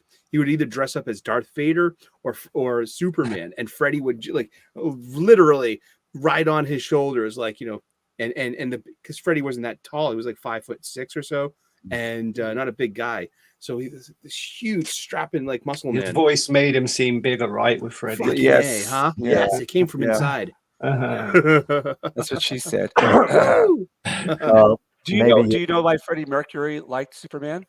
You know, I think go ahead. Because he was super. Thanks for asking. I'm Aw. super. Thanks for asking. Aw. Hey, one's in the chat if you love your gay brothers and sisters. I'm gonna throw one in the chat because I love my gay brothers and sisters. Yeah, same, man. Man, Yeah. Shit. World would be boring without them. Yeah. Oh, just to let you guys know what I'm doing right now. Hmm. I'm going in with a white gel pen, places that I want to cut out. The white Ah, gel pen works on here. So then I cut these out and make them smaller. okay. Make the grooves bigger or whatever. So once you're satisfied with the sense of finality, can you Yeah. continue to use this block to say I run could off use 100? this block forever. I Oh, could print cool. thousands and thousands and thousands if I wanted to. But the problem is you set your edition number from the beginning Mhm. because they have value depending on the edition, how many there are in the edition. The So scarcity. for example, I say, well, I'm only going to make 100 of these. So everyone's numbered 1 of 100, 2 of 100, 3 of 100. Mhm. And then the price of one of these, like this right here, would probably be around $40. Mhm. So you multiply that by how much you're making in your edition, and that's how much money you can make off of one block. But to do 100 of these would be a ton of money. It just costs money, like with ink and good quality paper. Mhm. Yeah, and all the time that you have to put into just printing one is like takes a long time, but for printing like 100 is just it'll take you a good few days to do that. Mhm. But that's something you'd do before a con, just to make sure you have some stock to bring and sell, right? And that's what I'm doing it for right now. Got so I it. can have stuff for the next couple of cons. Yeah. That's a good idea because they're rustic, they're Yeah. handmade. Yep. So this is artesian quality. It's not just machine. It is not like a real machine duplication. It's a Nope. simple press. You Right. know. Simple intaglio, an etching press over there. But what I would do too is I would take this actual block to the con, so people can look at it. If you know what I mean. Yeah. So people will. I would buy that if it was on a T-shirt, straight up. Mm. Well, that's another thing. I'm going to scan this in, and then I could actually put lettering and stuff on it later, and then make this into merch. Yeah, So- like I'm thinking a poster, like a nice Yeah, 8x11 poster, framed. I can see the red of the Japanese flag. I can see the red, white, and blue. You know what I mean? For me personally, I love Star Let me Strike. show you. Let me Going show you right what there. I did. Let me show you what I did on Illustrator. Just see what the colors were going to be. Look, because I wanted to look at what it would see what it would look like if I did add color to it. But this is the old design. It's not the new one. Uh-huh. But I did that. Go ahead and vamp. I'll look for it. I'll find it here. Yeah.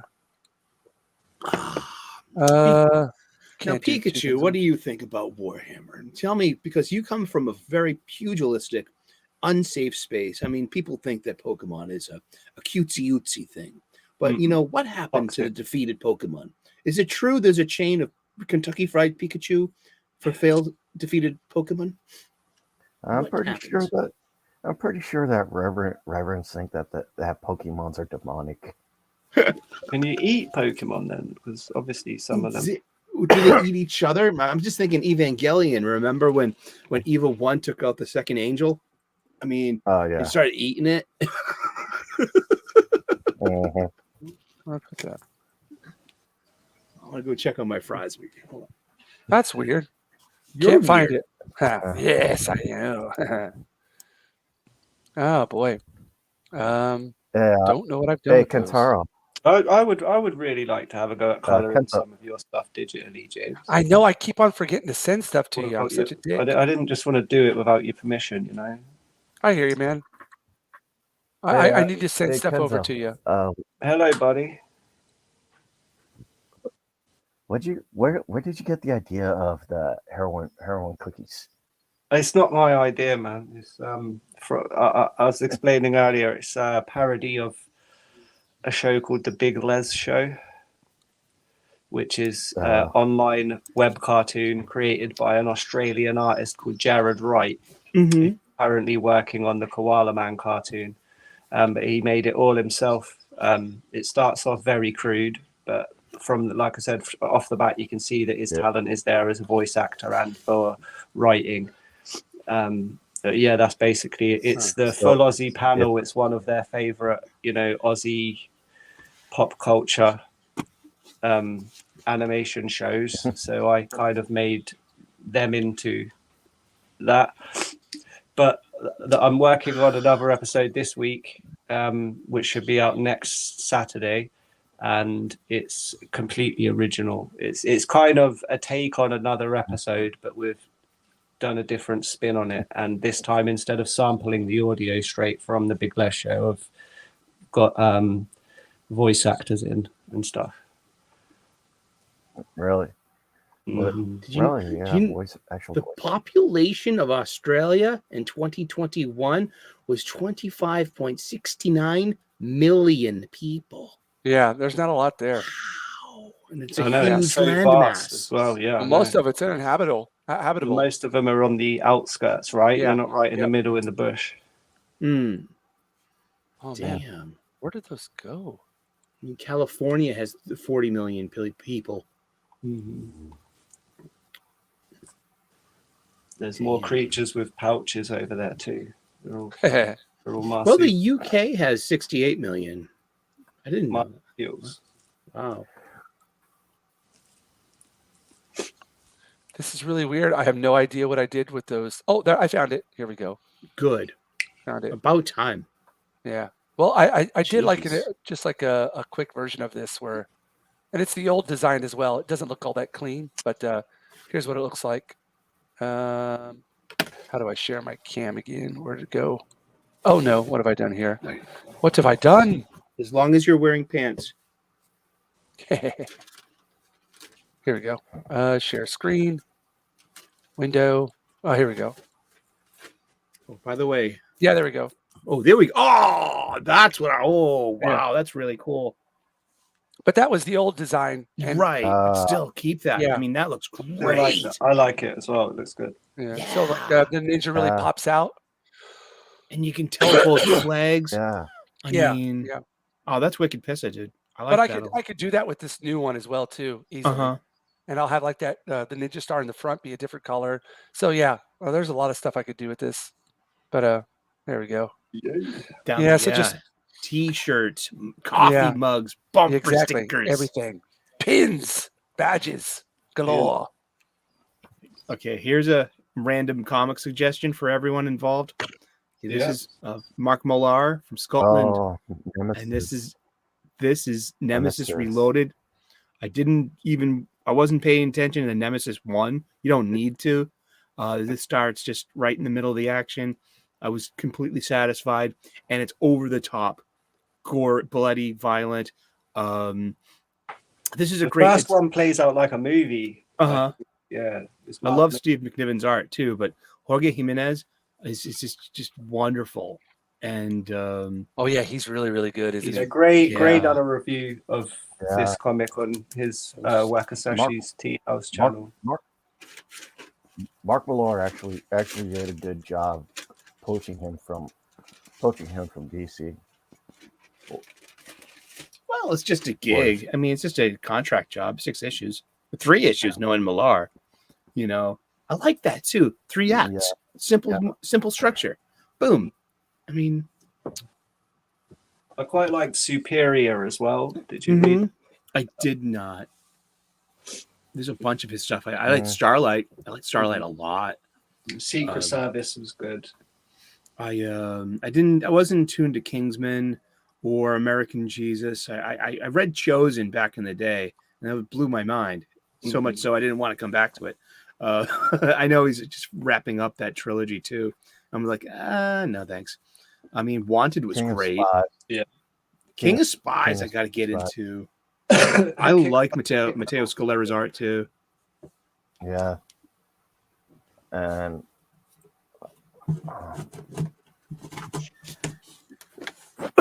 This part more. I think You I might need just what? like. No, I just like these Oh, really that's like good. shallow grooves. Whenever you put it through the printing press, the Mhm. paper sinks into it, so you got to really dig deep in there to get it all out. Uh-huh. Yeah. Or it's gonna obscure your next print, right? Yeah. So what happens is like you get all these little dots. See right here? Right. Which maybe you guys don't mind, but it No, just not drives me so up the much. wall, you know You what I mean? probably drives you up the tree. What's up, though. Zax? How's it going there, bud? Good to Good see you. morning, Hey, Zax. Zax. Man, I was on a stream with Zax yesterday where we talked about Children of Men. Yeah. Oh. Oh shit! Did you bring up the illusion of the one continuous shot? We did. Damn, isn't that some movie making, dude? He does that Yeah. twice in that movie. Yeah. We had a guy on there, Salty Texan. That's his name. Salty Traveling Hated- Sea. Yeah, yeah. He hated the movie. That's fine. All right. Yeah. No. Seriously, it was good Sure. because we had a good conversation about why I thought he was completely wrong.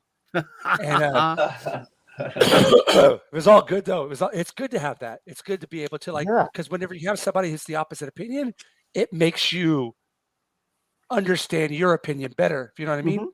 Being to explain your argument and your side. Yeah. Right. It's Yeah. like, oh god, Yeah. it's so Yeah. bleak, I mean, and it's this so is- this is what a lot of people have forgotten. This is what a lot of people Yeah. have forgotten. I mean, Yeah. you need different sides talking together on with what Exactly. you could do together is better than what you could do within a freaking echo chamber. Totally. I mean, And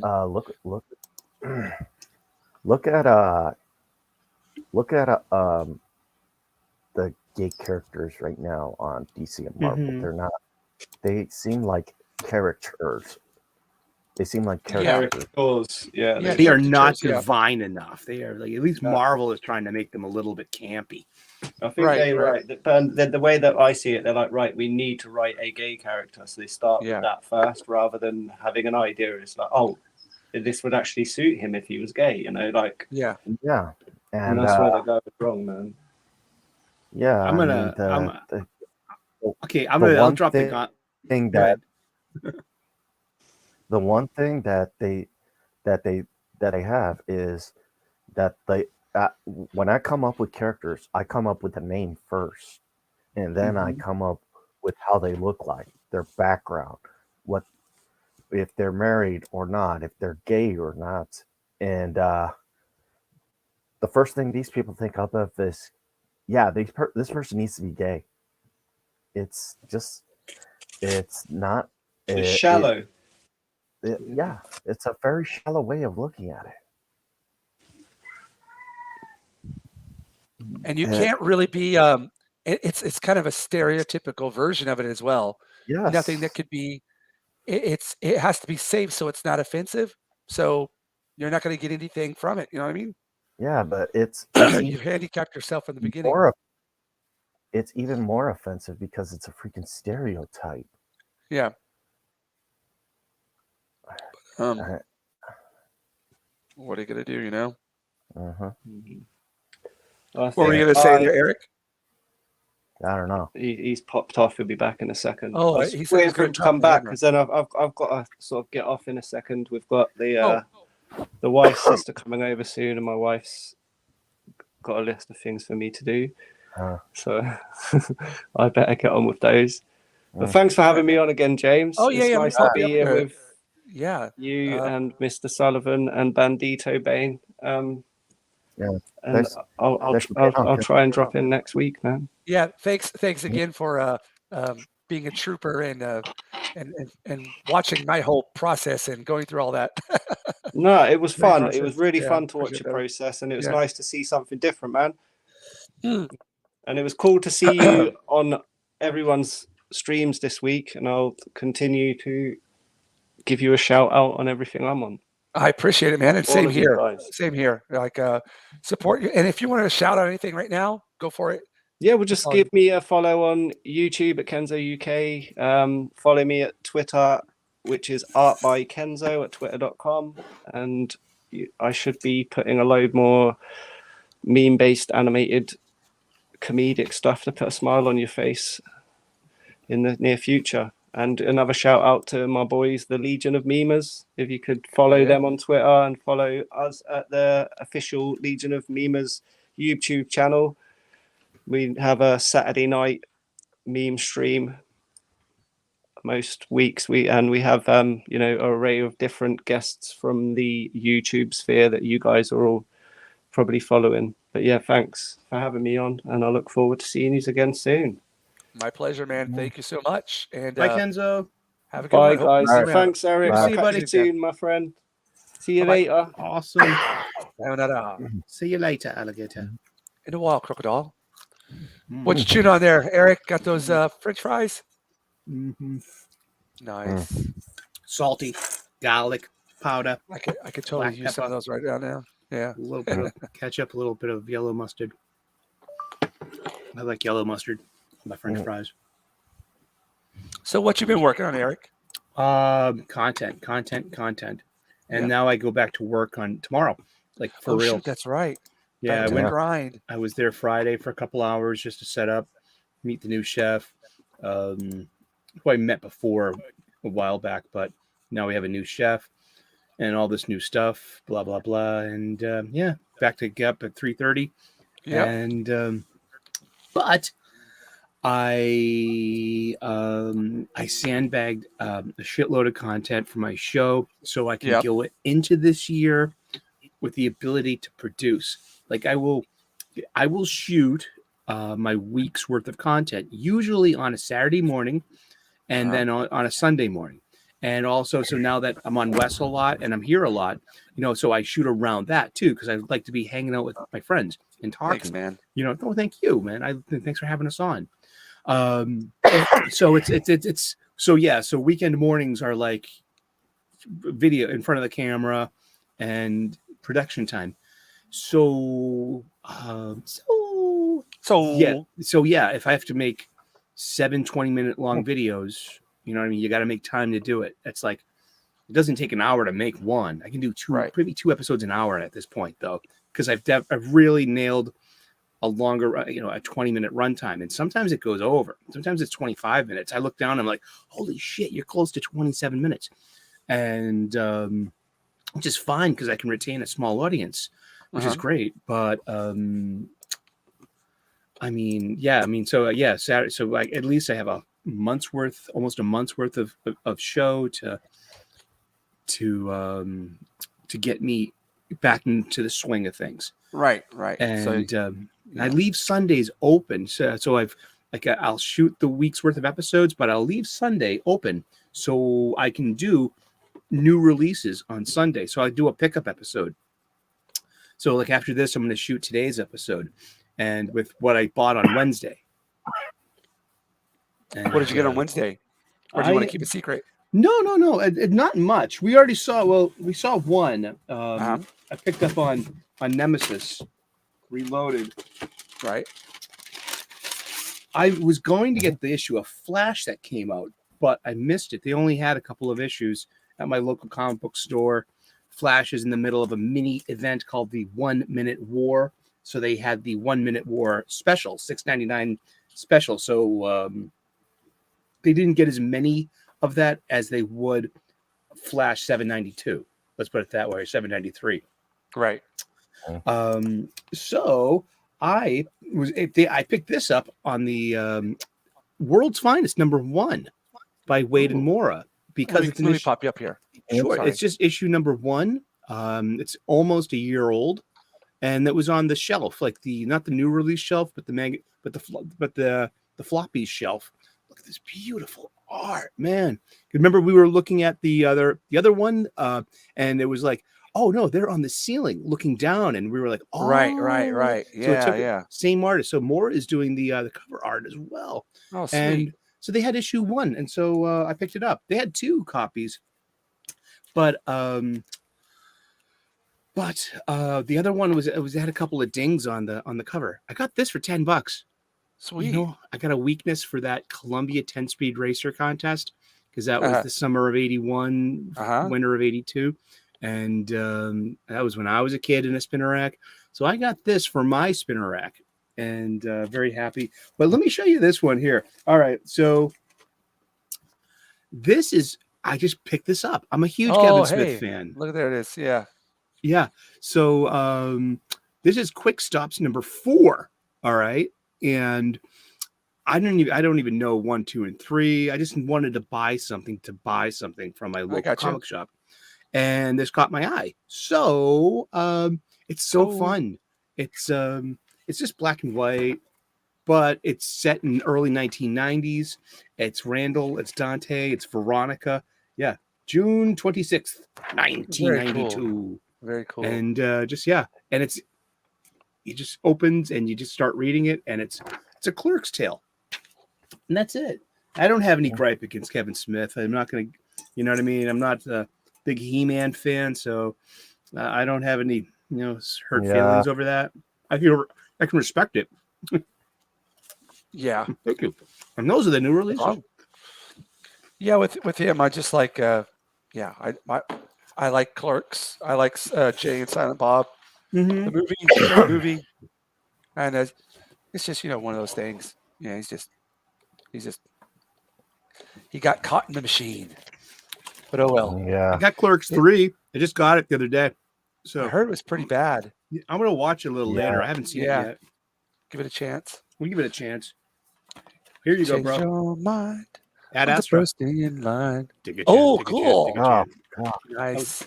So I was thinking about movies to watch last night. So I made a stack of feel good movies. Dude, yesterday my heat went out. The heat and hot water went out for 2 hours. You had on 2 jumpers, right?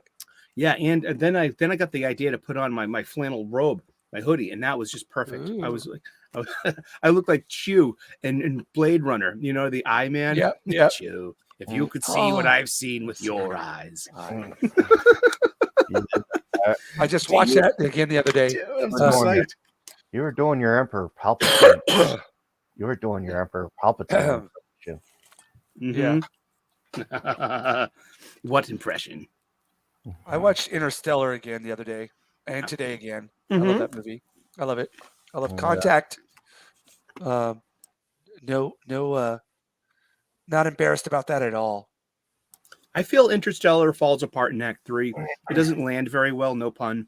I love a lot about it. Dude, there's so much good shit in them. I love the design of the ships, especially of the robot. The robot is so practically designed. It's perfect. It's like that's what you want a robot to be like, Functional, perfect. I mean, it fits in places. It's mobile enough, and it's so practically designed and so weird looking. It's not handsome, right? But it just works. It's efficient. Yeah. I mean, I have a huge crush on Anne Hathaway. Like Me 10 years too, ago, man. she was peak. Me too. She's a beautiful peak woman. I mean, so Interstellar and Dark Knight Rises, her Catwoman. Yeah. I mean, seriously, she's a beautiful woman. Yes. And thank God for Brokeback Mountain because we get to see her topless. Mm-hmm. She was topless in that? Nice cans. Yeah. Dude, I gotta go check that out again. Act 1, she's like their first date. She's like, took her shirt off and she's like, I'm like, whoa, Anne Hathaway's naked. Great. Boobs. Oh, I'm there. You have me at Anne Hathaway boobs. I can't quit you. It's actually a really good fucking movie. It's really heartbreaking and sad, and that's an Ang Lee movie, right? Yeah, it's so beautifully shot, and it's so much. There's a lot of pathos in that movie. There are no winners. No, not at all. Loved Randy Quaid in that too. He had that small role, but he was just the bitter overseer that catches them. Right. I haven't seen it for a long time. And that was my my main beef about the Last of Us TV show. Mm-hmm. It was they did it so much better in Brokeback Mountain. The whole relationship there, it was normal. It felt like a relationship, whereas the one on Last of Us felt like it was A model for behavior. yeah. Here we It was have just these. dumb. We're using our platforms Yeah, to show you better models of behavior and yeah, to give you the new normalizations. Well, yeah, of course. I mean, geez, yeah. you're trying to sell me on a book I already bought. Exactly. Thank you, buddy. There, you're putting it right way there. Yeah, like who are you selling this to? I mean, seriously. I mean, this is not. It's not 1975 anymore. Yeah, Jeez. exactly. Well. Yeah. Indeed. Indeed. Bandito, what donuts, please? I already put the order in. They should be here. I'm thinking some of my favorite donuts are as follows. Chocolate glazed donut. Oh, It's yeah. the chocolate honey dip donut. And I like the honey dip donut, but the chocolate glazed donut is just, the sugar glazed donut. The Yeah. chocolate cake donut with the white Yeah. sugar glazing on it. Mhm. Perfect. I love those. Weakness for them. I love Boston cream donuts, which is filled Oh, with yes. yeah. Of course, you would love Boston cream donuts. You're damn right there, Chief. And if I call They're you so Chief, good. don't take offense to that because I know, like, you use people were here first. I love Dunkin's. Speaking of Dunkin's, Bandito said that all you have is Dunkin's. That's right. I got one 5 steps away. It's actually like 2 blocks down the street. I'd never go there on a Sunday morning because it's wicked packed in there. I mean, you want to see irate people? I said I wanted 3 Splendors and you gave me sweet and low. I always but it's called the blueberry cake donut. So it's one of those cake style donuts. The hole in the center, everything is chocolate. Oh my goodness! Ooh. Hope everything came out all right. Yeah. Here's some yellow coloring for your little cut. Oh, so Take that. Yeah, take that. The blueberry cake donut's great. I like blueberry filled donut. Like it's the filled donut. Powdered sugar, and it's filled with like the blueberry pie filling. Oh, yeah. Love those. Oh wow. Jelly donuts. There used to be this place in East Boston where we get hot jelly donuts. We're just fresh from the fryer. What? Hot donuts, Oh, it red sounds good. jelly with powdered sugar, and they're hot and they stain the paper bag because they're just still wicking the grease off of it. Oh, Fucking man. great, man. Oh man. Man, I would rather listen to this donut talk right here than like one of those hotlines, those sex lines. I would just rather listen to this donut talk. Oh yeah, baby. Just talk to me a little bit more about that donut. Give me some more of that hot jam. Talk to me more about that hot jam, baby. This is a cronut. It is a croissant, flaky pastry in a donut form. Oh yeah. Cronuts are actually pretty interesting. I almost think it's like Cronenberg. Cronenberg. Cronenberg donut would be a very, very, very funky donut. It would just, yeah. It would probably have like random limbs coming out of it. A gun inside of it and a videotape. Video. This is the video drum donut. Scanner's donut really blows your mind. Naked Lunch. I never saw that. Yeah, that was the RoboCop guy. He played in that. Peter Weller. Yeah. I remember Nelson Munn's saying 2 things about that. There were 2 things wrong with that movie title. The Simpsons. We're gonna go sneak into a rated R movie. Barton Fink. Oh, that's funny. Oh, shit. What's sneaking into a movie? Oh, Dude, that was reminds me of the South Park movie where they're all sneaking in and they come out just just dropping every kind of F-bomb and curse word that they heard in it. It's good stuff. Good stuff. It makes me think that what were they bleeping out before the movie? Since the kids were obviously ignorant to the fact of real swear words. Makes because you they wonder, would, like, yeah. yeah. It's funny listening to those guys about how they have to fight for every time they make a curse word and to put a curse word or something like that in the show. Yeah. One of the things is that they. Yeah. One of the Can we things is say that dick they, sucker? one of the things is that Comedy Central wouldn't let him do was have Muhammad on there. Oh yeah. And, But they and, did though. yeah, the super best friends. Yeah, nobody but- flew under the radar. But they didn't want it when that Family Guy episode about them making fun of Muhammad, and they're like, "Oh no, we can't do that because it was after 9/11." And What a better time. Yeah, yeah. Pshaw. Uh, uh, oh, uh, I saw. Yeah. No, go ahead. I was looking on on some videos.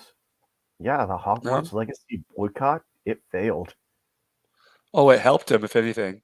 Yeah, It was Amazing. was the Barbara Streisand effect? That's what it's called, right? I don't know. Is that how that works, Eric? Oh, you're muted. You're muted. You're muted. There you go. Thank you very much. I was crunching on French fries. I didn't think that was appropriate, television sounds. It's probably better than Super. the sound of my voice right about now. Mm.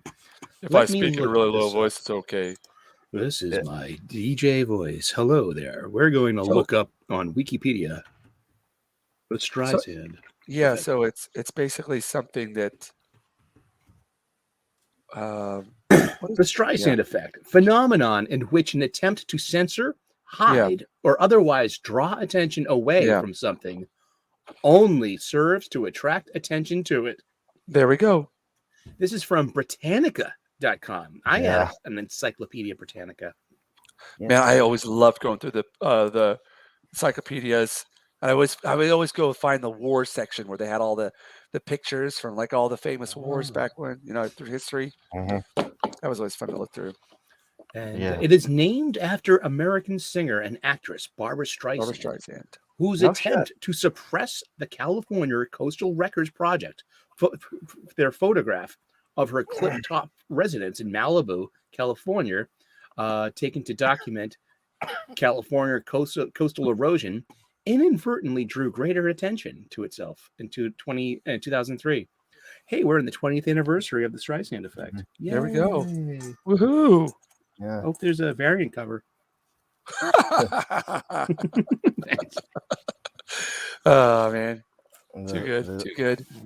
Mm. I mean, you just can't make this shit up. The more these I don't want to call them SJWs because they don't practice what they preach, but but it is just absolute karma to them, for them, because they keep telling people not to do because they said so. They're just gonna people are just gonna do it anyways. Do it more now. It's like, yeah, it's like, you're not my mom, you're not my parent. I'm a grown adult. I'm a grown ass adult. I'll do what I My brother always used to tell me, "You're not my dad. Shut up. Be alone." Is he a Jinja too? They're all Jinjas except for my They're older all brother. Jinjas. Yeah, we're a bunch of balding Jinjas. You might not have a soul, but you're all right with me, James. I was gonna say that with Kenzo around too. I forgot. Double Jinja, the double Jinja effect. We have no soul. It's true though. It's true. I Yeah, admit to it. that. Guilty as charged. Yeah. What did I watch last night? I watched Megaforce last night. 1982. Barry Bostwick, Henry Silva. I saw the freaking Riff Tracks version of that. Oh man, was it good? Yeah, it was funny. Oh, because I love this movie on its own. I was fucking 9 years old when it came out, and it was a terrible movie. But we had BMXs and we were playing Megaforce all summer. Seriously. Great stuff. Couldn't be made today. Yeah. I'm wondering, Eric, have you gotten a chance to watch Tulsa King yet? No, I don't. What network's that on? Hulu? Oh, I don't know. Paramount Plus? HBO, Paramount Plus. I won't watch Paramount Plus. I'm sorry. Oh, we had this talk last time. Star Trek Paramount Plus got me blocked. So I mean that just it turned me off to the entire brand. They could be having midget porn free. Not to say I watch it, but I Outed. You've outed That's an yourself. offensive term. get him, Thumbelina. Confirmed. My favorite part of Total Recall.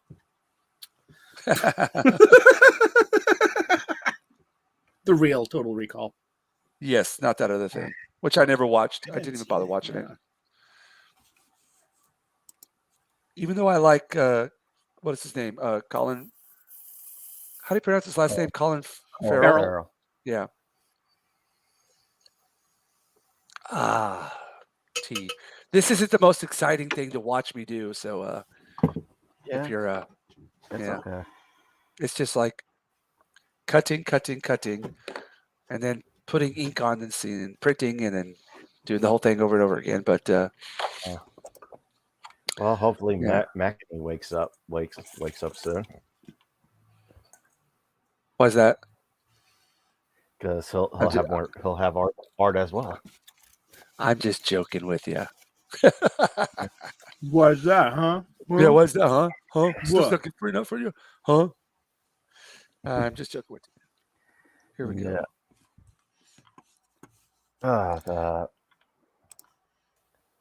I just got I just got Loose Threads on Thursday.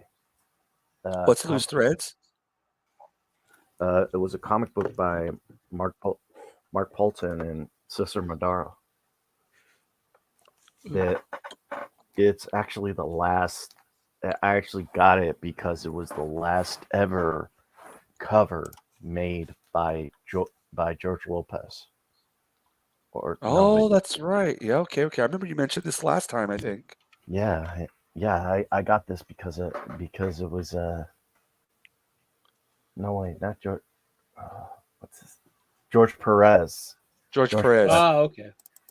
Not George Lopez. George Lopez is a comedian. Well, there was an artist named George Lopez. I just looked him up, and he was a wood carver. Yeah, So- George that- Perez. what- It was the last. coincidence. The coincidence. It was the last cover. George Lopez was a renowned Santos woodcarver who was awarded the National Heritage Fellowship by the National Endowment for the Arts in 1982. Look at that. What do you know? What do you know? Yeah, he What do you know? was born in 1900 and passed away in 1993. Wow, Mm. a long life.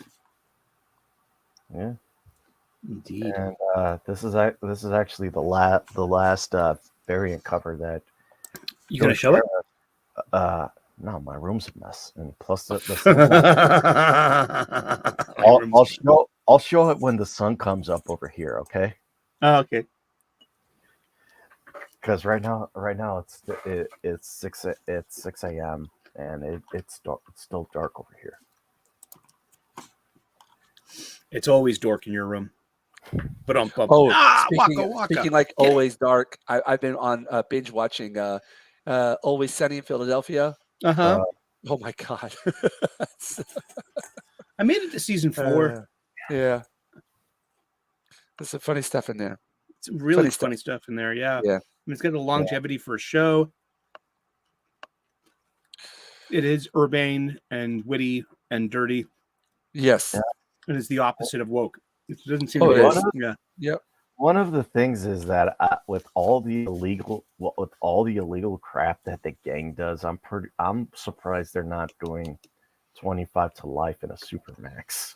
Well, that's the whole thing of it. The thrill of getting away with it, or not getting away with it in their case. But like the constant scheme. This is what happens to schemers, I guess. You know, the constant failure of. Yeah.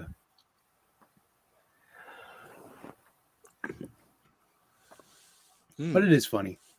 Yeah, I can't believe that what's his name? Oh, let me see. Danny DeVito. That's No. great. You ever watch Taxi? Maybe you should. Oh, yeah. Yeah, I was just Yes. saying. Well, he's been playing Louis for all for Christopher decades. Lloyd was in there. Mhm. Who else was in Taxi? Tony Danza, Tony Danza. Christopher Lloyd, Mary Lou Henner. Oh, she was Yep. gorgeous. What's it? Andy Kaufman. Andy Yeah, Kaufman Andy Kaufman as well. Yep. and Judd Hirsch was our I haven't lead. watched that in a long time. Mm-hmm. Yeah, Used that to was back in the days. that was too soon for me. Not for us old fogies, huh? There, Eric. Nah. Oh, Sullivan. Let me tell you something. One of my favorite things to watch on YouTube right now is this blonde model. She's like, her name's Claire Gerhardstein, and she's from Cincinnati. She's 26 years old, and she's a bikini model. And it just continually pops up on my YouTube feed now. And now I know that she's 5'11", and her measurements and her shoe size, but she's got the cutest butt in the world, and she's gorgeous too. And I'm like, is it AI? No, she's real. She's got a twin sister too, apparently. Wait, are they blondes?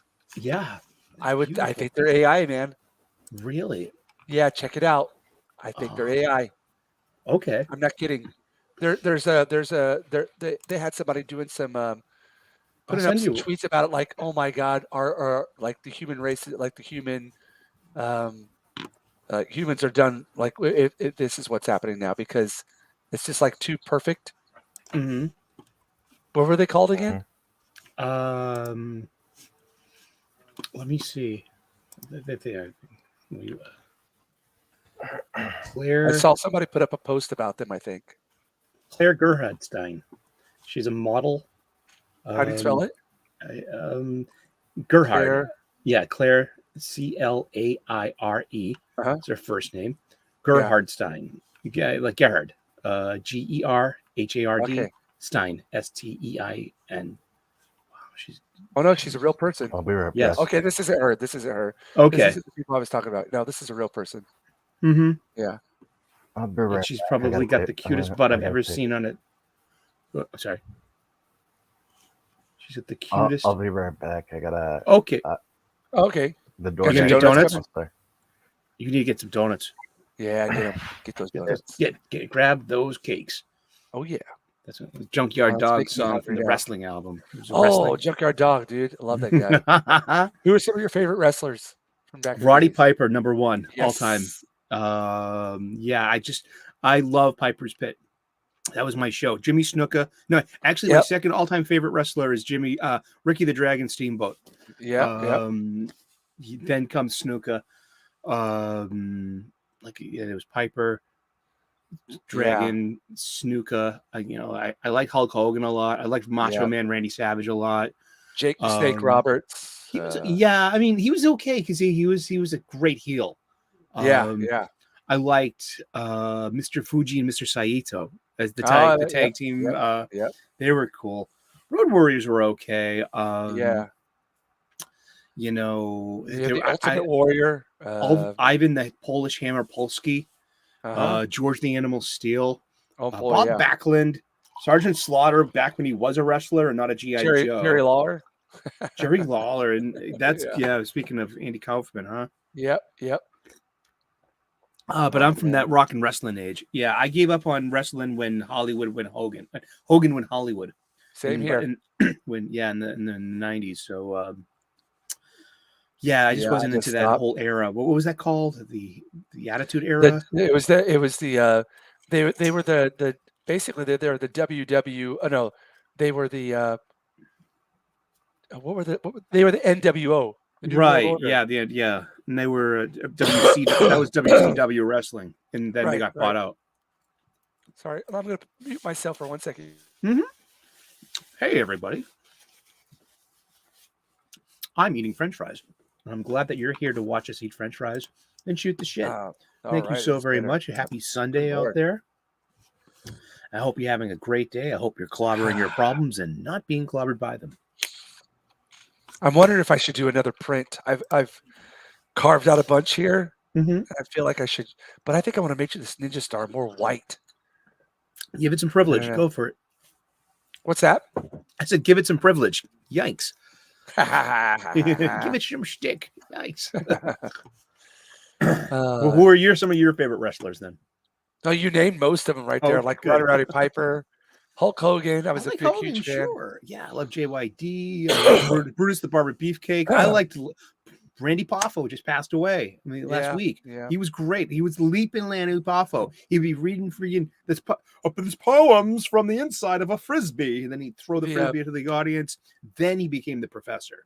But before that, he was leaping Lanny Poffo. He was this just B-list heel, and he just never won. I always like watching the $1 Million Man as well. Like it was Ted DiBiase. I follow Virgil. Virgil's funny. He's a funny Twitter. Iron Sheik, Nikolai Volkov, those bad guys. Bobby the Brain Heenan's bunch. Who was the manager? The guy who always had the megaphone. What's his name? The Mouth of the South. Yeah, Hart, Jimmy Hart. Jimmy Hart. There we go. Yeah. No relation to the Canadian Hart wrestlers. Those wrestlers, the Harts. Yes, the Hart Greg brothers, the Anvil right? Nine Hart. Just all of them. Wow. I'm just trying to remember everybody who I loved the Junkyard Dog. I had his figure. Mm-hmm. Apologize to everybody out there about my voice. Sorry, I'm losing it.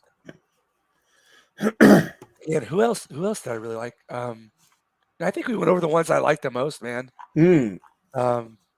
Well, Sting. I loved watching Sting. Yep. I like because I was more of a WWF fan than a WCW fan. Yeah. But they were always on Saturday mornings, like exactly. So you would turn them on and watch them. Yeah. The Von Erichs were great because they were baby faces and heroes, and you could always root for them. But what a story, though. I mean, just like they were all like drug using Canadian kids. Yeah. Just it's a hard life. It is. Did you ever watch the movie The Wrestler? I was just gonna say, yes. Gets into that. That's a great movie. I've kind of got a connection to Steven Soderbergh through Kent Williams. Mm-hmm. My professor, he did the graphic novel The Fountain, which Steven Soderbergh directed. Indeed. Which one again? That was the what fountain? That was with Hugh Jackman and yes. And what's her face? Rebecca. She played in Constantine. Oh. What's her name? Rachel Weisz? Yes. Yes. She was in that. Yep. Indeed. Very pretty girl. Very pretty. Like apparently her and Daniel Craig left their partners to be together. Ooh. Damn you, Daniel Craig. Damn yeah, you. huh? Yeah. Jeez. I can't get wow. I want to print this again so I can see what it's like, but I just have to resist. If you know what I mean? Right, exactly. Resist the urge. It's kind of like okay, making a pizza, and at home or at work, there's the oven. I use a pizza stone at home, and if you here's a great hint. I have a 16 by 16 piece of non-glazed, not glazed terracotta. Right. I've had it for about 15 years. It's the best baking stone in the world. And I got it for less than $3 at Home Depot.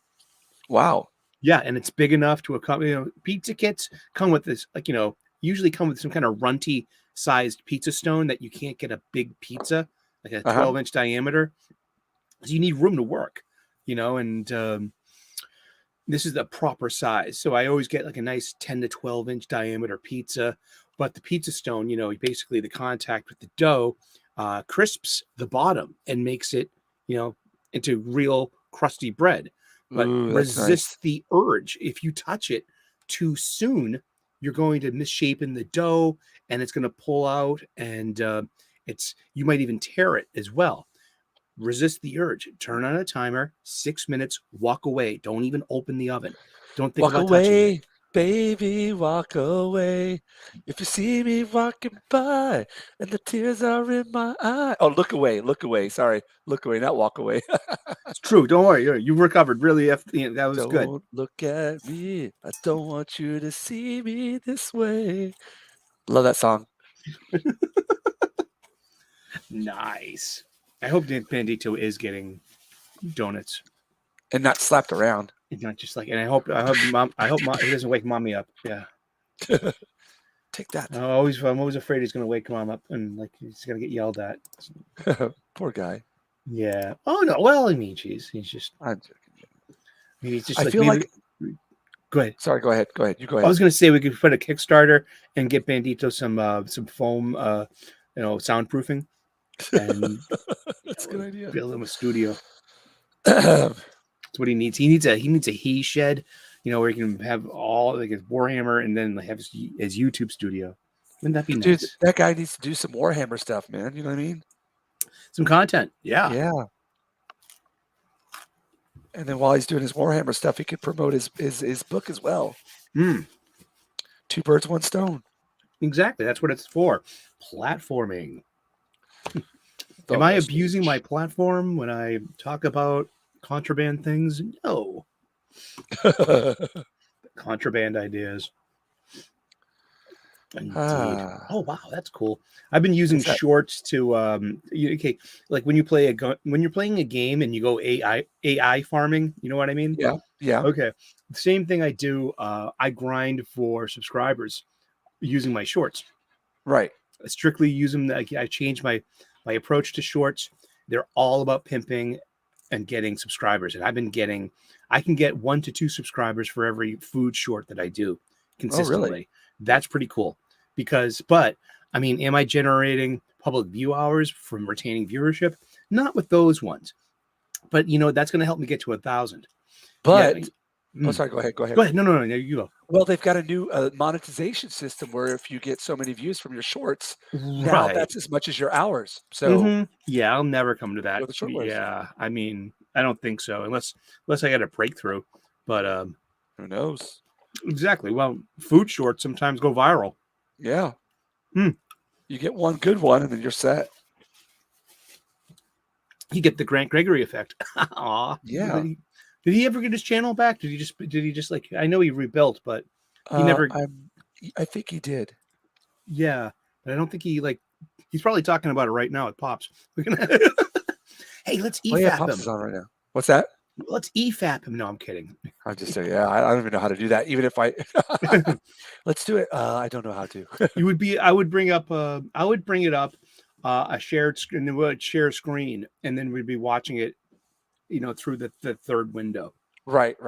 Yeah. Oh, okay, I got you. Yeah, but I think I would have to tune in because I'm pretty. So yeah, that's better to share screen like that.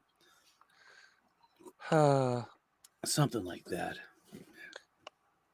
I don't know what to do with this next. I feel like it'll come to you. I feel like it's a little too rough still, but I kind of want it to be, a little, I don't know, not perfectly clean. Mm-hmm. A little rough around the edges. True. Yeah. Give it that rustic look. Yeah. And once again, everyone out there in TV land, we're going to say good morning and good evening from Japan and Boston and wherever you are. Let us know in the chat. Where are you beaming your signal from? Exactly. I'm in Boston. James is in Japan. It's nighttime for him. It's morning for me. Where is it where you're at? Let us know. We'd love to hear from you. Yeah. And if you're lurking, that's okay too. I appreciate it. Yeah. Sometimes, people. Oh, there we go. He says, I'm going to highlight his comment. Says, if it is too clean, it looks machine made. Not perfect, looks handmade.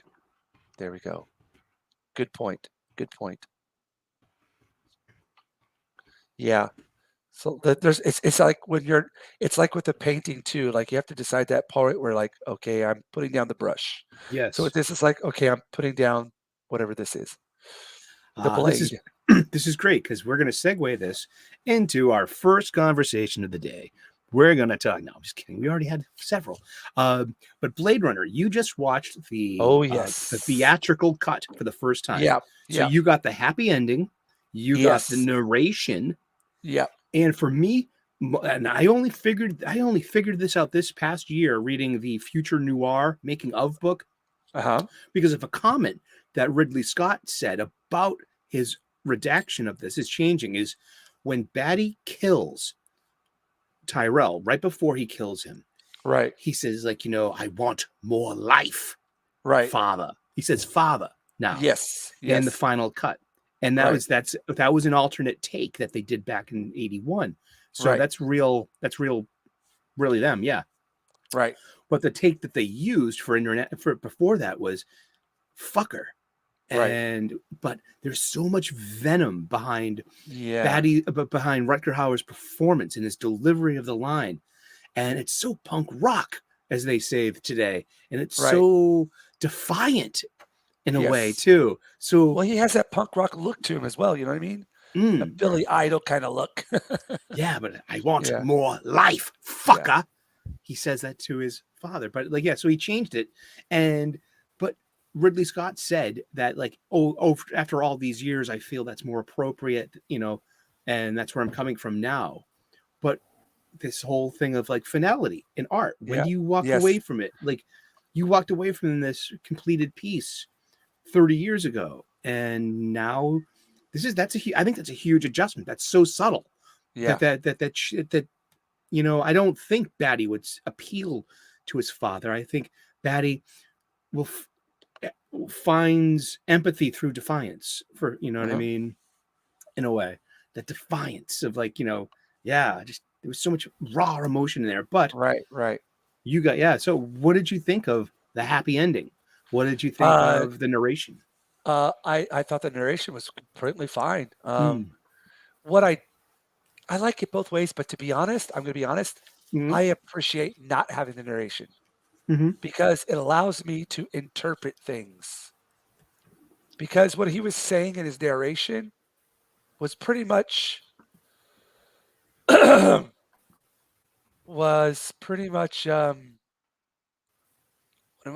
am I trying to say Superfluous? here? That sounds like a good word. Well, it was just unnecessary. It was just Unnecessary, because it's I could get that from, because they came to that conclusion because they were like, is this right. too smart for the average But viewer, the general audience? That we're but trying to. what it does is it brings in that noir feeling to it, if you know what I mean. Yes, that's what I liked about That's it. what was important with the narration, and it had more of that kind of feeling to it. I need to take another drink here. Oh, hold on a You second. should. The gumshoe narration of the Right. the Chandler books, or Right. and of those movies too. And that's what I liked about that. That's what nailed noir. It wasn't anything, Right. Noir, yeah. It wasn't the visual. It was the gumshoe detective Right. angle. So I grew up with that version. Yeah. what I was reading about 2001: Space Odyssey was, and Stanley Kubrick brought up a great point here, was there was very little dialogue because they didn't want to over-explain things. They wanted it to be a piece of art, like a piece of art that was could be interpreted in different ways. Mhm. They believed in the intelligence of the audience to be able to break it down in their own way. They didn't have to have so much dialogue to be Mhm. to put it out all there in layman's terms for you. You know what I mean? So I like that part about Blade Runner, the final cut, where it doesn't have the narration, because I can look at a scene where he's looking at a picture that the replicants have been receiving, and you Mhm. can make that interpretation of what's going on, about what he's feeling, about what they're thinking. So yeah, I don't know if that makes sense or not. Right. Yeah.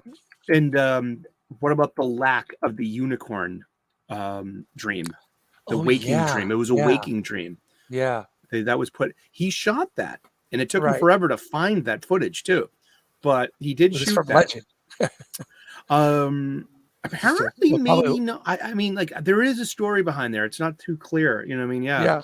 yeah. But he did originally envision that unicorn shot. Apparently, yeah.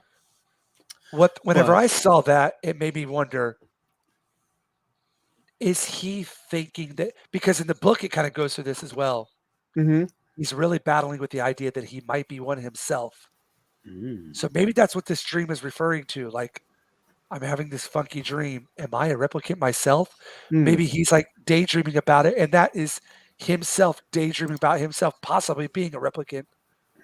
That's how I looked at it. That's a good way to look at it.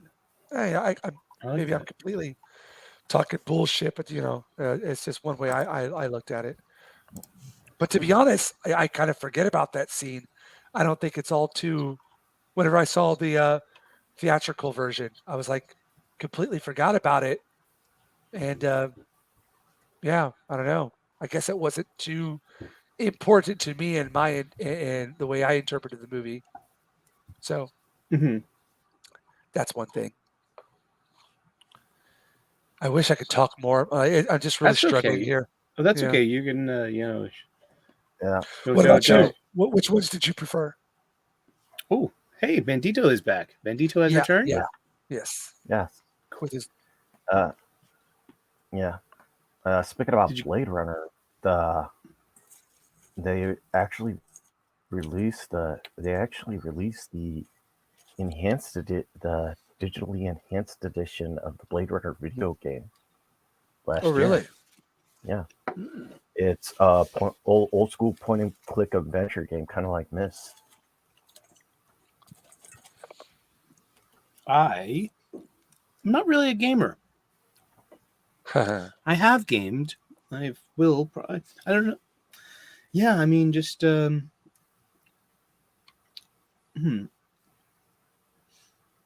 rather watch a movie. I think. I'd rather watch I someone don't else game at play. all. Yeah, I don't game at all. Like zero. Yeah, I game pretty much a lot. When I'm not looking through Warhammer lore or reading comic books, I'll pretty much game. Oh, I put the link to the world's most beautiful woman in the private chat, Oh, right here. so you can look at her later and be like, "Oh my God, I'm objectifying this beautiful young woman with the most perfect butt in the world." Like, I'm gonna look at it right now. It's just a very wonderful thing that we have all this. We have the ability to preserve such imagery. Grapes. Oh, did you hear about that video about that one woman? Ooh, that she is a made nice at the butt. gym? That one woman she made at the gym. Video she made at the gym, and she's like, "Oh, look at this person. He's looking at me." Yeah. What a wanker. And Wanker! this is one thing. She's a freaking cam girl. Yeah. It's all fake. Fake. Performative. Like Yep. Performative. Totally. I mean, one of the things is that it's a Gundam brought up that if someone sees that camera and if someone actually tries to help them, they'll see that as an attack against them. Yeah, I like the whole one about the girl who was like looking around for help and like no one. Yeah, guys, just like stick to yourselves, keep your eyes down, don't even talk to them. They're not worth it. Isn't that terrible? No, because people are worth it. Humans are worth helping, and there is nothing but other people around you. So I'm not going to agree to this whole antisocial pact. You know what I mean? If I'm not going to contribute to it either, like I can respect that it's out there, and I can respect that it could hurt me too. Like I'm at the point where like, do I want to be in elevators with women anymore? Seriously, I'm thinking like I live in a city with plenty of elevators everywhere where I work, with guests, coworkers of the client. I mean, but I don't want to be part of like, I'll take the stairs. Yeah, it's probably healthier too, but that's a concern of mine. I'm like, I don't know if I want to be in a lift with ladies anymore. I mean, with the way things are, I mean, yeah, it scares me. Yeah, and the thing is that even if you try to be nice, they're going to they might take it the wrong way. Yeah. And it's not like why even try at all. Yeah. Yay! Hooray! Postmodernist feminism. Yay! Yuck! My goodness. But I don't think most people think this way. I don't think this is typical behavior of most people. I think this is just simply, why does the left fear amplification platforming, because that's what they want, because they are a minority and they need the platform and the amplification so they know how it works. You know what I mean? And so these are these aren't most people. These are very few people. These are very, when it comes to all the libs of TikTok stuff, which is kind of scary, but like the gym videos stuff, it's like most people don't behave like that, but it gets a lot of attention though. That's the whole thing of attention seeking behavior. It's what you wanted, Yeah, she's like, it's like you can't even be nice to someone anymore. Qui bono. So, Qui bono. yeah. Who profits? Somebody's making out on this deal. Yeah, it's not anybody else. Well, he's going to get some more tea. He'll be right back. He's back. Good. I hope he's got plenty of tea. Yeah, to soothe your throat. In my Harry Potter mug here. Nice. Oh, and your phobic bigoted, your phobic bigoted mug there. Your turf mug. I love the taste of bigotry. Oh, the tear, the hold the tears of the marginalized. Oh, that's so much better. The vulnerable and the marginal. I mean, just I get it, man. Everyone's. It's the postmodernists that care give a shit about power dynamics. That's their big thing. Most people are like, huh? Typical people. The typical people. The typical people. I remember he was huge when I was in Osaka. Like he came. Marilyn Manson did he had a concert in Osaka, and as soon as it went up for sale, the tickets went up for sale. They were sold out in like 1 minute. Really? This is in Japan as well. Like, it was, yeah, it was big back in the days. What am I cutting at here? Yeah, whenever I'm doing this, I have to look at everything in reverse, and it could be a real mind fuck. Because you're like, where am I at? Oh, no, I'm on the other side. That's why. Yeah, cool. I need Just to give you a heads up. My landlord's swinging by to sink the snake the sink. And, okay.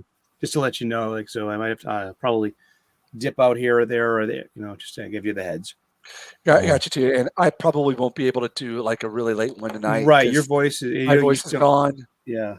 And it's okay. Yeah, I'll probably kind of wrap it up here probably in about 15 minutes or so. That's cool. Maybe 15, 20 minutes. Just because I was gonna suggest it, but I didn't want you to think I was trying to, tell you your business. No, not at all. Be like, do you have to teach or anything? I have to teach tomorrow, and my voice is just gonna be exactly right. Yeah. Oh well, it's part of the game. Part of the game. Can you get any Western style lozenges? Like, Well, they got a whole bunch of them here. I just forget to buy them. And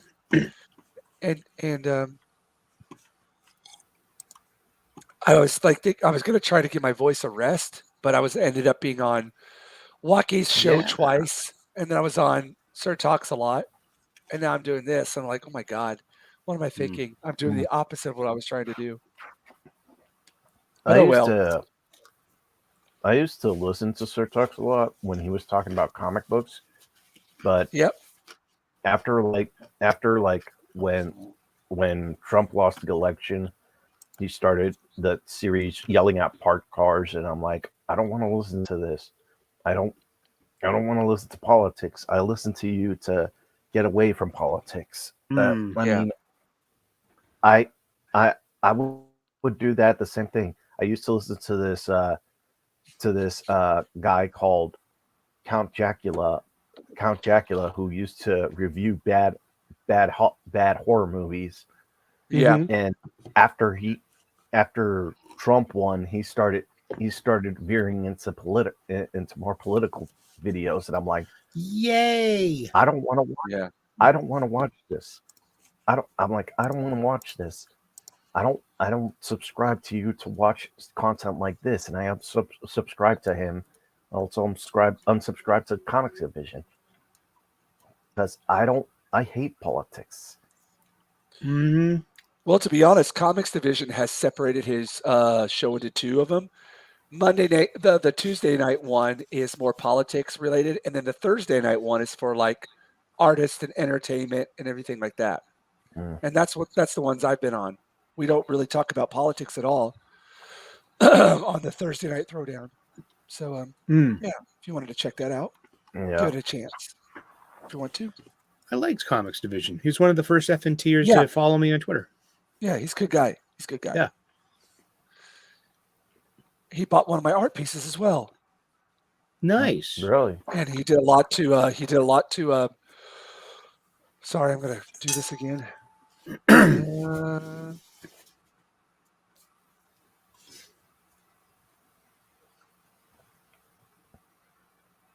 Sorry, he did a lot to promote the comic book that I worked on as well. Mm-hmm.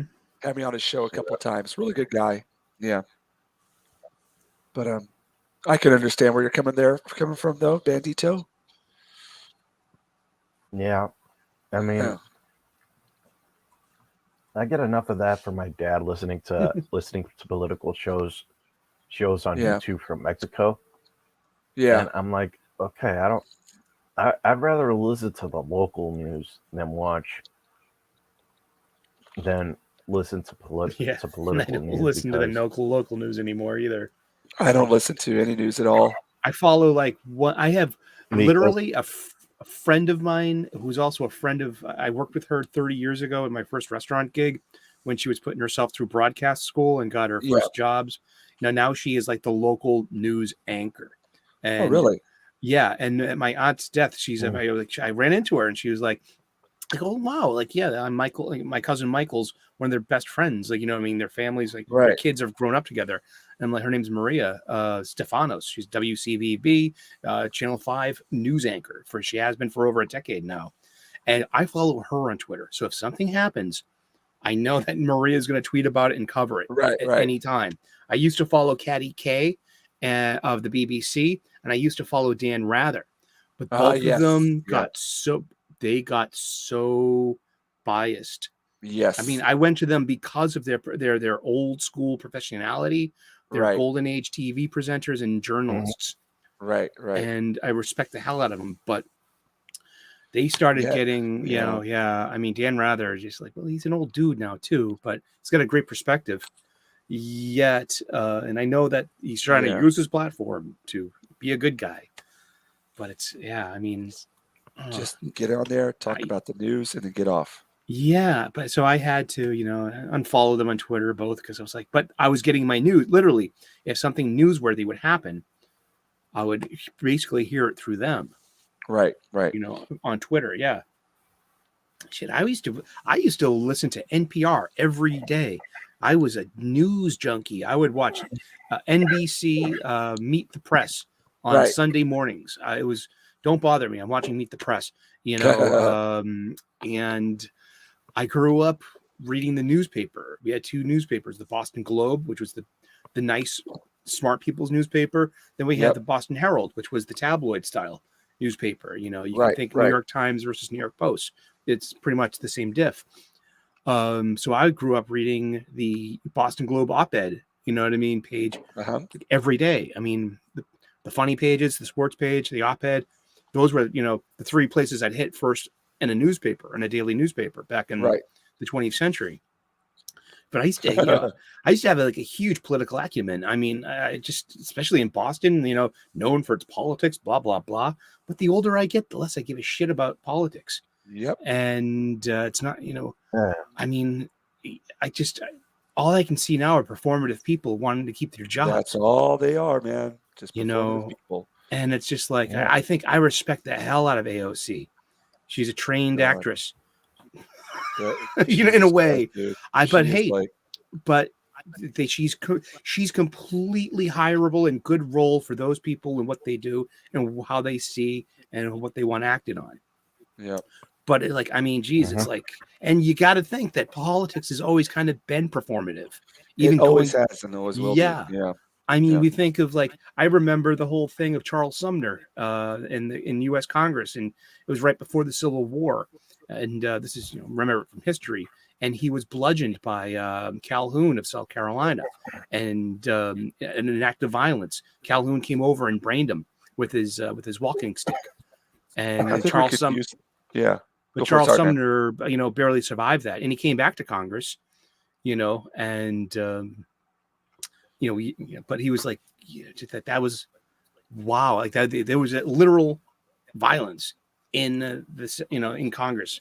I think You we know. could use a little bit more of that nowadays. Oh, Bring it well, I on. hope not. I mean, we should be. I think theoretically we should be appealing to the rule of law, and I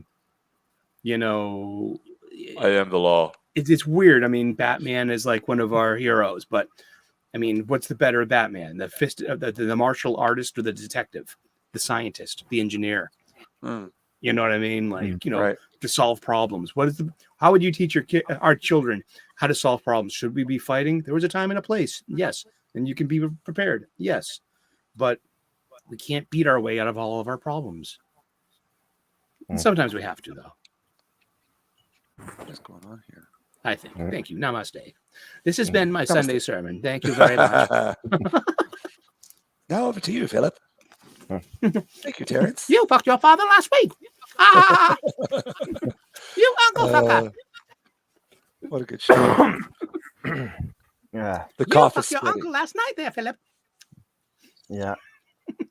Shut your fucking face, Uncle Fucker. You're a boning buddy bastard, uncle fucker. You don't eat a shit or mow the lawn, you just fuck your uncle all day long. Hey. Such a good song. Yeah. Oh man. I read or actually I finished the second Warhammer book by the second Caiaphas King book by Sandy Peterson. Or no wait. Caves of Ice by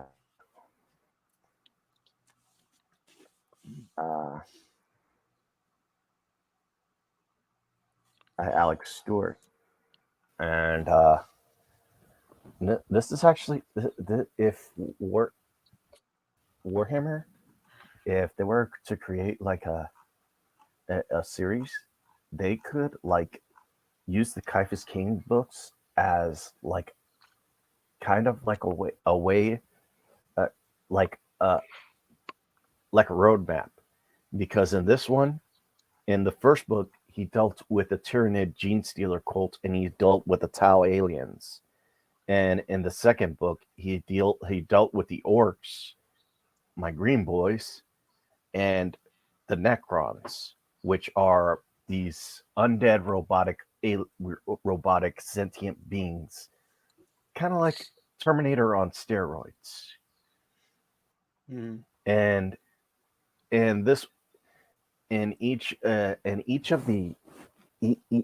book, he brings that it'll have more, at least introduce another faction of the galaxy of Warhammer.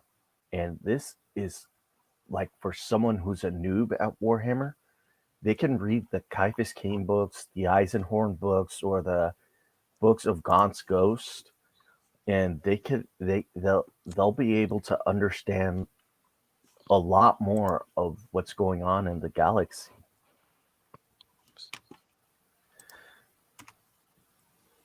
So yeah, pick the first.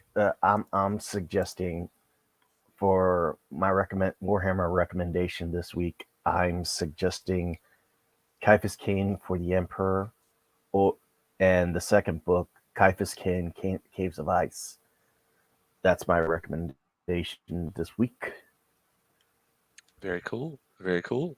So for all you Warhammer fans out there, or anybody who's looking to get into the lore, there you go. There you go. Indeed. A book that I'm reading again is The Way of Kings. Brandon Sanderson, Stormlight Archives. Really good stuff. Really, really good stuff. talking about some fantasy guys with big, huge 6 feet swords, crazy armor, magic system, got some sci-fi elements in it as well. And I was on, whose stream was I on? I was on Waki's stream for the Children of Men. And one of the guys on there, we were about ready to finish. And he said, "Oh, I've just got finished reading the Stormlight Archives book." I was like, "Whoa." And then I ended up getting added to their Discord. Hey, what's up, Jaffo? Yeah, Linocuts. Hey, Jaffo. And I realized that I was a big, big newbie when it came to that franchise. I thought I knew my stuff. No, I had no idea what I was getting into. I just sat back and listened because I had absolutely nothing I could contribute to the conversation. So, yeah, that's that. That is that. But I would highly recommend the Stormlight Archives. Really, really good books. Brandon Sanderson, he did the last couple of books for The Wheel of Time after the author died. Yeah. I remember there was this one author who put out a tweet and she got a lot of backlash. She's a fantasy author and she's Asian and she put out a tweet saying how the fantasy shelves at Barnes and Noble are filled with Tolkien and Robert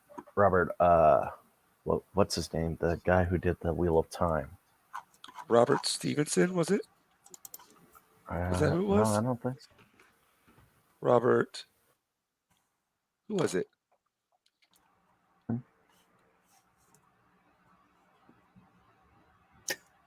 Yeah, it was Robert Jordan. Robert Jordan, my bad. Oh my gosh, I was way off. Yeah. Robert Jordan.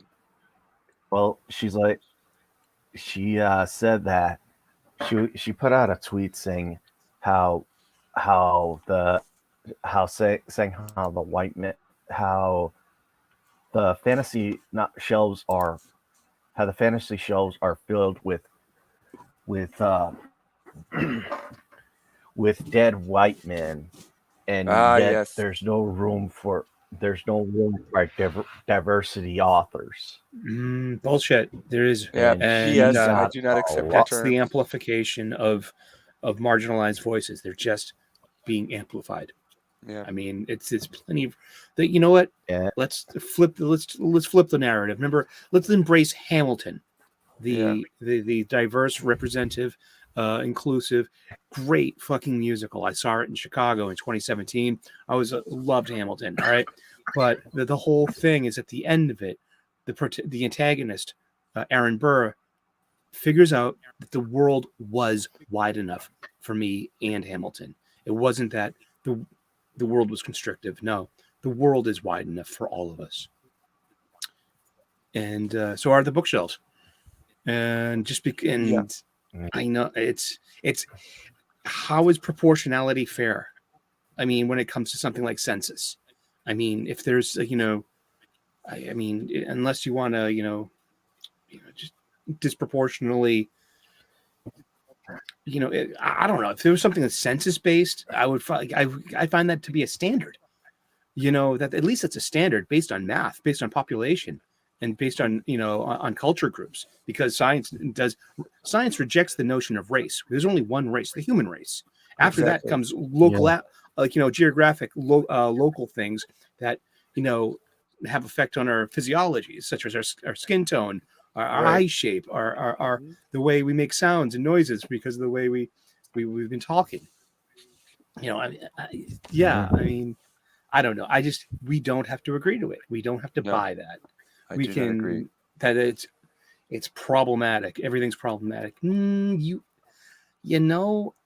I get attention-seeking behavior. I get the power of tantrum. I get the power of appeasement. the satisfaction of being listened to and being appeased because you've been misbehaving. Gosh, I'm an only child. I invented that. Yeah, it's pretty lame if you ask me. But Yeah. yeah, But to me, hey. they're just like throwing. To me, so when I see this, I see them as throwing temper tantrums. Yeah. And what appeases the temper tantrum? I mean, I'm not a parent, but I've suffered I've thrown my fair share because I know the leverage power behind tantrum. I know I can get what I want if I disrupt other people. Mhm. Yeah. Like I learned this as a small child. Yeah. This is the same. It's the same energy. It's the same motivation and intent. You just want to get your way. That's this. I can respect that. I don't have to comply, but I can respect that. Yeah, You really want that and cookie, and you're. I know. Oh, the whole world hates you. I know. Oh, you poor thing. I know you want this cookie. You can't have the cookie. yeah, I'm sorry. yeah. No, you can't have the cookie. Hey, put that down. Step away You know, from the cookie. Step away from the cookie. cui bono. Yeah, I think she only published like two or three books, and she wanted like like she wanted the shelf of Tolkien and Jordan taken down so they could put more diverse authors on there. Or why not put up a new shelf full of those? Is one thing to that's not an option because that doesn't replace and put, no, it's coexistence, not replacement.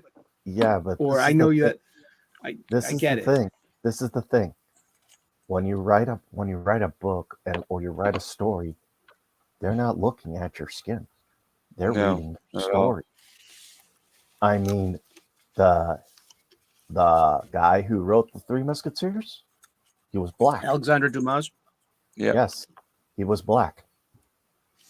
The person that invented science fiction was a woman, Mary Shelley. The first sci-fi was Frankenstein. Yeah. Hello. And nobody actually nobody cares about your skin when you're writing a book or telling a story. Nobody cares about your skin color. I see that a lot in comics. In comics today, they make a big deal about their skin. They make a big deal about their skin color or their pronouns or their or who they vote for or what side of the aisle they stand on, and that they don't really. Nobody cares about that. No, all they want to know. All they want their allies. Yeah, but they like to get that pat on the back. Typical people just like why are the Muppets telling me to get the jab? I just wanted to see the Muppets. Sorry to disappoint you, low specs. Jennifer Lawrence didn't write Frankenstein. Jennifer Lawrence may have wrote Frankenstein. No, because Mary Shelley was her pseudonym. Machine. Yeah, she invented the time machine. What would Brian Boitano do if he was here right now? I love that song. What would Brian Boitano do? And everything comes back to bigger, longer, uncut. Yeah, it's such a good movie. I remember seeing that when it came out with a bunch of cats from the Hard Rock. We were, we all got the afternoon off. We were all getting out of work, and there's about 7 of us, and we all walked over to the movie theater. We all got blitzed on the way there. We all had a couple of beers and smoked up hard and sat down, and then here comes a musical. Nobody knew it was a musical, and it was so much fun. Ooh, that's rough. Sorry about that. Let me turn that off. Turn that off. Hold on a second. Go for it. Walking into South Park, the movie, for the first time on like premiere week, and it's like it's this musical. Nobody knew it was a musical. It wasn't advertised as such. It wasn't like I didn't read any reviews. It might have been like the day after it opened or something like that. But the bunch of us laughed our asses off the entire time. It was just so funny.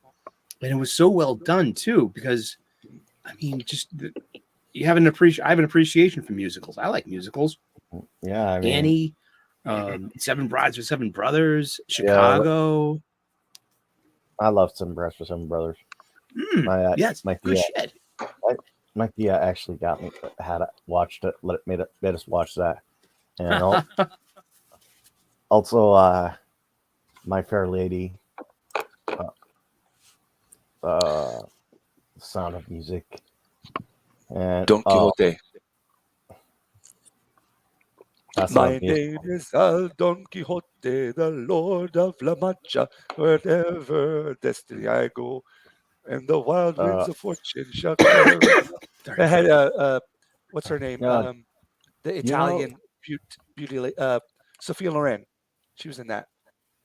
you remember how in the She Oscars played that year?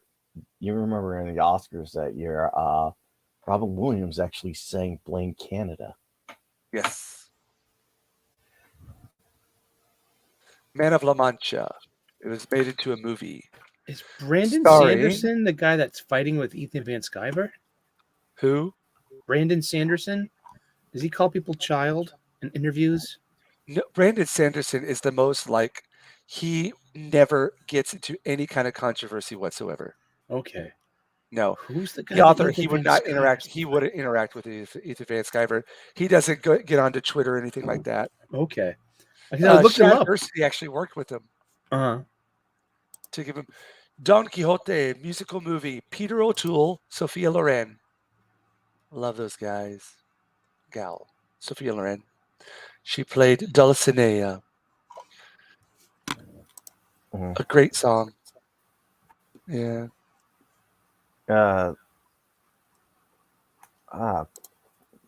Speaking about Robin Williams, I saw the Birdcage the other day. Yeah. And yeah, I don't think a movie like that can be made today, because Robin Williams was straight, Hank Azaria was straight, yet they played gay men, Mm-hmm.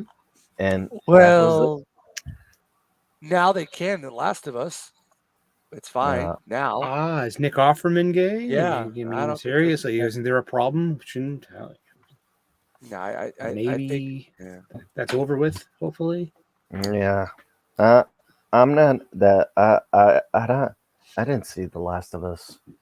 I didn't want to get into The Last of Us, especially after Macho Man Abby Savage went went to town on to- Joel. went Tiger Woods on Joel. Right. I'm sorry. Lethal I've Lightning smashed. just tweeted something. It says J.K. Rowling is an SJW. I just read that too. I just read that at the same time, man.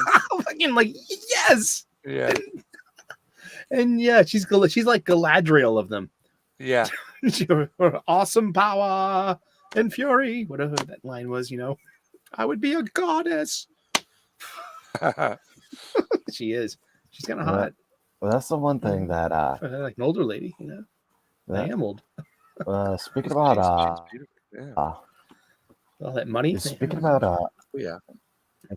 speaking about Galadriel, it really pissed me off. It really pissed me off what they did in the Rings of Power. They practically stole lines from the Jackson movie.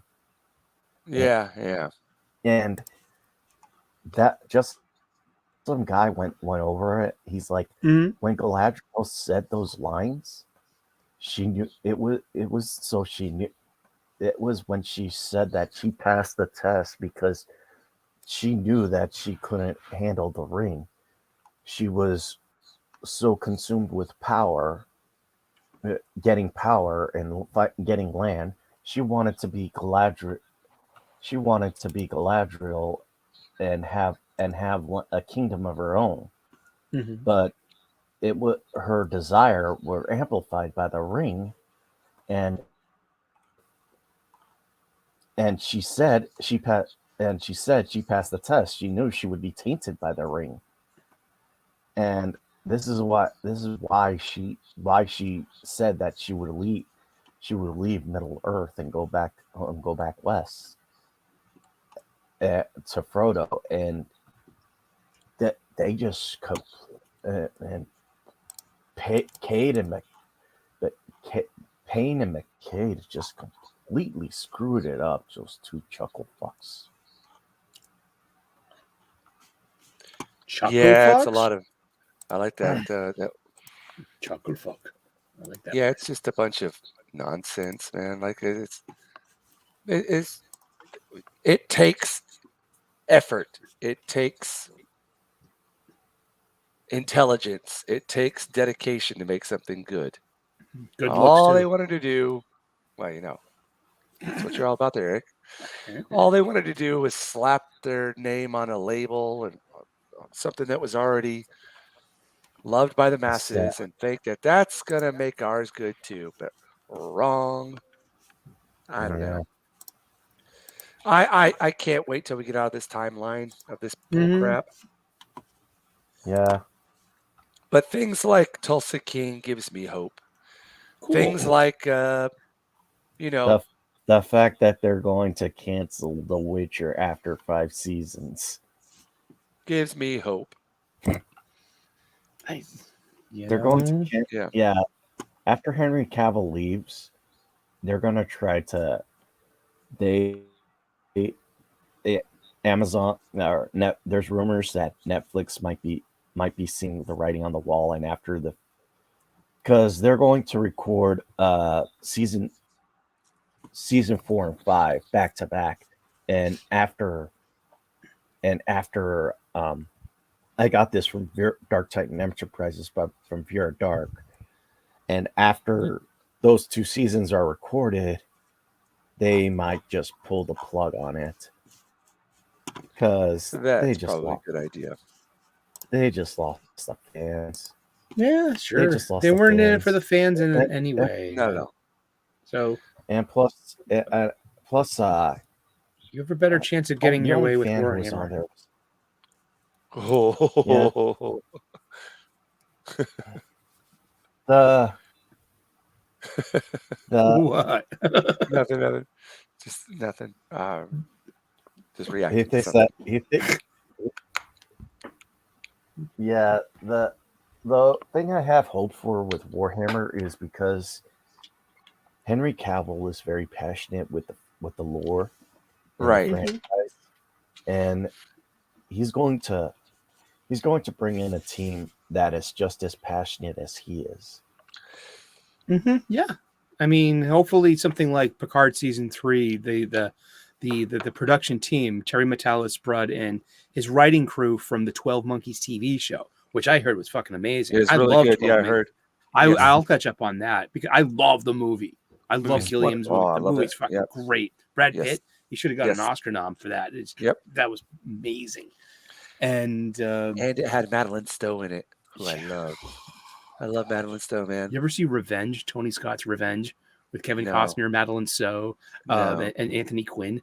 Oh my God! It's like 1989, 1990, huge, like, beautiful movie. It flopped, but it's about this old, Spanish Don or Mexican Don and his young wife, and Kevin Costner is like a pilot, an old Navy pilot, and they're old friends. And he comes to visit, and he falls in love with the young wife. They have an affair, and they got found out. And then so Anthony Quinn fucks up both of their lives, like makes her a junkie and puts her out to be a whore, and and dumps him in the desert near dead or something, and then he gets his revenge. By Act 3, yeah.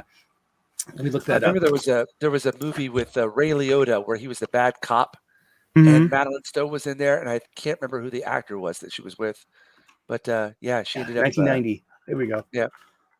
Madeline Stowe, Anthony Quinn. Yeah. John Leguizamo, Miguel Ferrer. I love Miguel Ferrer. Oh, you've gone too soon.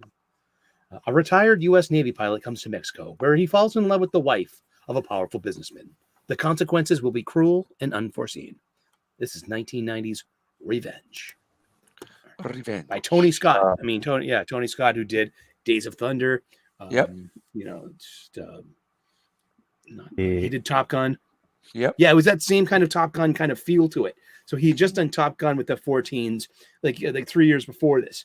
And so here you go. You have all this other footage of oh, wow, God, Madeline Stowe is so young in this. She's beautiful. I loved her in Last of the Mohicans, man. Bad Girls. She was also in The Quick of the Dead. Yeah. Was she? Wow, she was no, she 30. wasn't. She was Bad girl. She 32 was a years bad girl. old in this movie, man. Yeah. And the one you're thinking about, James, with Ray Where Liotta, she was a cowgirl. Yeah. Ray Liotta, Oh, no, literally. Kurt Russell. It was Yes, Kurt lawful. Russell. That's who it was. It was Yep. unlawful entry. That's the one. Ah, yes. She gets her Ghiblies out in that. Her Ghiblies. Woo! Yeah. But I was in love with her at that time. I was like, no, she's not yours. She's mine. Get your hands off of her. Yeah. I meant to shake my fist, not to. Whoosha. There we go. Whoa! You know what? I think I'm going to stop carving into Here we this right go. now. Call it a day. Yeah. But what I've done is I didn't like this spot down here, so I put wood filler in there because you can put wood filler in here and it'll adheres to the linoleum and you let that dry and then you can go back and carve into it. Mm-hmm. Oh, that's And cool. then, yeah. So there's actually a couple spots in here I wasn't happy with, so I put wood filler in there. This being one of them. So I'm going to let that dry overnight. Then go back in there tomorrow, cut it out a little bit, and then probably do this process maybe like 2 more times. Thank you, Captain Phantom Nerd. Thank you. It's coming along. And again, this is what it looked like the last time I printed it, and we'll have to see what it looks like. That's the great thing about this kind of process. You don't know exactly what it's going to look like. Mm-hmm. And it's always fun when you pull up the paper and you see that print, like, oh yeah, I really like it. Or sometimes you're like, it looks okay, but I still want to work with it. So hopefully this next time or the time after that, I'll be satisfied with where it's at, and I can start doing my my run. Where it's at? Yeah. We got 2 turntables and a microphone. Where it's at? We got 2 turntables and a microphone. Oh yeah. Oh yeah. Did you ever listen to Arrested Development? A little bit. Yeah, me too. That Game one of album. horseshoes. Yeah. The Quick and the still Dead thirsty. with Sharon Stone. Quick and the Dead, yeah. Quick and the Dead with Yeah, Sharon yeah, Stone. Quick and the Yeah. Dead, Leo was a baby then too. He was. Yeah. Still is. Kurt Russell. Crowe. Yeah. Kurt Russell, Russell Crowe. Gene Hackman. Yep. Gene Hackman. Yep. Fucking Sharon Stone. Fucking that was full of stuff. That was a Sam Raimi movie. God, It that was, one wasn't it? shot. Yeah, Yeah, that where one it's like- shot where the shot through the head and then he Yeah. pulls the camera back. Fucking love Sam Raimi. That's Yeah. why I didn't have many problems with Multiverse of Madness, because the Sam Raimi shit kept me entertained. That stuff. Oh, speaking of comic-related movies, what did you guys think about James Gunn's announcement? Fine with it, sure. Reboot the whole thing, man. Just I'm getting older, man. Like, you think I'm gonna give a shit? I should. I hope I give a shit about Superman in 10 years. But I'm gonna, make a Superman movie and make it right. And don't worry, Get rid of the creep. And what do you think? Who? Gunn? No. Ezra. That'll happen on its own. Geez, yeah. I mean, and Yeah, get rid of the one. The AH while you're at it. I would get asked. Okay, hold on a second. I'm going to highlight this comment, but it hasn't come up it hasn't come up over here yet. That's weird. There we go. I would get asked how I know when a print is ready. I would say when it has etched long enough, it's ready to fall off the bone. Oh yeah, when you put it in the acid. That's the intaglio prints. When you got your metal plate, watch all the bubbles of the acid eat away at the those were always fun to do. Well, hey guys, I think we're gonna go ahead and call it a night tonight. You have a great night. Rest of your voice. I apologize for about my voice here, but wait, I can't. Oh my gosh. He just gave up. Oh, Okay. Mac. Hello. No. You guys go ahead and end the stream. I'm just gonna make this quick. Hey, Okay, buddy. man. Yeah, yeah. Go ahead, man. No, I'm just gonna make this quick. Yeah. Today I just woke up and I'm trying to get everything set up because today we got Mexican Iron Man on Mocking Live. So if I can ask everybody cool, to man. please share the stream out. Share it out once we go live at 11 a.m. PST. It's going to be a big thing. Do you want to drop it in the chat real quick, or do you have a link to it? He'll tweet it, and we'll boost it. Okay, yeah. You drop it in the chat real quick too. Yeah, totally. Yeah, so, like- Wait. this is a- I apologize. I would do this more, but like every time I speak now, I could feel it feels like you're not getting air to your system and like you're gonna pass out. You know what I mean? yeah. Ugh, I so it's just like woke you're- up. Yeah. Could be all the paint thinner too. I mean, Oh, yeah. I That's just actually woke up. That's So actually helping with it all. I just woke up, so I will be. Yeah, I will put the link in the Okay, chat. man. All right. For today's Cool. show. But yeah, this is a All right. big deal. So Mike's great. Yeah. He's we've been He's a good we guy. had a nebulous plan for the past couple of years that his I think his son goes to Brown in Uh-huh. Connecticut and Providence, Rhode Island, and he was going to come up last year. We were all gonna check out a Red Sox game or two, and so that's like still on the plan. Like, you know, Mexican Iron Man is one of the few people in the fellowship that has my phone number. You know what I mean? Nice. That's what I'm talking about. I love Mike. Yeah. And nobody, Yeah. nobody, not even my nobody, and not even my co-host have my phone number. So you know, so yeah, man, Mike's good, and like we have you know, plans to go to Fenway Park together. You know, he wants to see a Yankees game. I know that, but all right, and let's go ahead and put it in. There we go. Okay, links in the chat. there we go. Nice. Awesome. Pimp away. All right. Sorry, I'm not gonna, I wanted to do this longer, but my voice is just not gonna. No. I just know Yeah. though. I know. No, I didn't plan on staying long. I'm just here to just let you guys know because this is a big thing, Awesome. and All right. we've been Awesome. waiting. I've been trying. You don't know how long it's been. I've been trying to get him on. I've been Nice. trying so many times to get him on for the past like year and a half or so. So Yeah, he just This is got a back. big He deal. just got home from California. he too, just so- got home too. Did he move over to? He moved over to North Carolina, South Was it? Or Carolina. South Carolina. South Yeah, Carolina. Yeah. Carolina. Hilton Head, Yeah. man. He's got beautiful golfing, you Mhm. know, all around him. South Carolina's nice. Mhm. Yeah. All righty. Well, Well, let's cool. go ahead. Good to take see a- everyone. Eric, I'll blow you out if you want to. Like, do a little bit of a. I got blown All up. right. I'm gonna go ahead and get going. I'll see you guys later. All right, Appreciate it. Bye, Mac. Mac. Take See you care, later, bud. buddy. All right, back. Awesome. Hey, everyone. I'm Eric O'Sullivan, a.k.a. the Reverend Sully, ordained on the internet 31st March, 1998. I'm here to save your soul. No, I'm here to save mine, but you can come along for the ride. I make daily content, U.S. Eastern, 3 p.m. daily. We talk about comic books. And it's Sunday. That means it's new release day. So come and check. We already did a quick one here, but hey, little spoilers. So, and I'm just very grateful. I'm blessed. And I'm very happy to have a few minutes to hang out with you, James, and you, Bentito. It's been nice. Our Sunday mornings hanging out together. And and cheers, and good to see everyone. And rest up, James. Man, Cheers. I appreciate it so much. Again, apologize. I haven't been able to participate as much as usual, but I always appreciate you coming on here, buddy. I always look forward to this time of the week. You know, sit down with my friends, have a good old chat, good times. It's nice. This has brought us all together. So you know, Yeah, just chill. You know, have a good time. All right, Bandito. Hey, this is Bandito Bane. I'm the well-rounded nerd and the Warhammer noob. I make content on Twitter. Right now, I'm gonna go back to this Thursday. I'm gonna go back to doing Warhammer bios. And this Thursday, I'm going to start with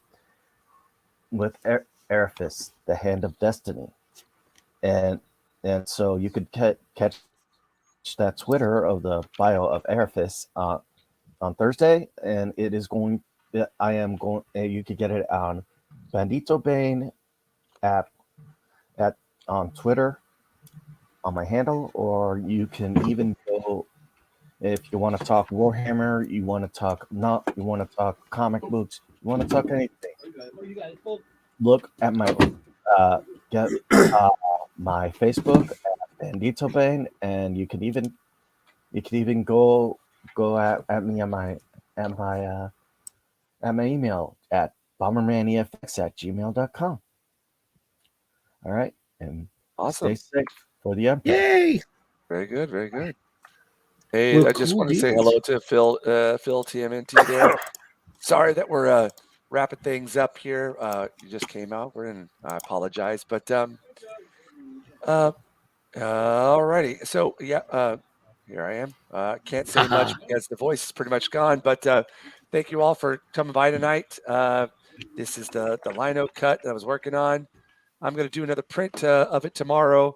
This is what it looked like before I did my recent cuts today, but I'm glad you guys all came over and checked out the stream, and just be on the lookout for me putting up. Actually, I don't know what I'm going to be working on next. I might be doing some posters. I think I'm going to do some posters. And Nice. I'm actually working on some sticker designs. So be on the lookout because I'm going to put up a poll on Twitter for you guys all to vote on the sticker designs that you like for me to get printed. So Cool. be on the lookout there. Mhm. As far, I'm just going to be working on some merch for the up and coming Comic Cons. And as soon as I have things set in stone, I'll give you guys all the heads up there. But Mhm. I think the next YouTube show that I'm going to be appearing on will be February. I believe it's February 15th. Mhm. I'm going to be on. Oh my gosh! What's her Oh face? man! You know, the guy with the nose. Mrs. Flu. She's on the show all the time. Why am I forgetting the name of it? Oh boy! Under the rock or something. Oh my gosh! I'm so horrible. Forgive me. I'll remember it later on. I'll be putting up notices whenever that time comes around. But also, I was just on Sir Talks a Lot's stream this morning. So if you want to catch it on the rewind, go check it out. It should be up on his channel now. Mhm. So Cool. I'm going to pass out from my lack of oxygen. Before Get I better, do that, dude. yeah. Just Yeah, get better. promise to be better next time. And my landlord just got here, so I'm gonna I kick. heard, yeah. All right, guys. See you later. I'll see you next week, hopefully. Okie All dokie. right, guys. All right. Good Lord Take care, willing, the everybody. sun rises. All right, man. Until next time. All right. Okay, goodbye, everybody. Good night. Yeah.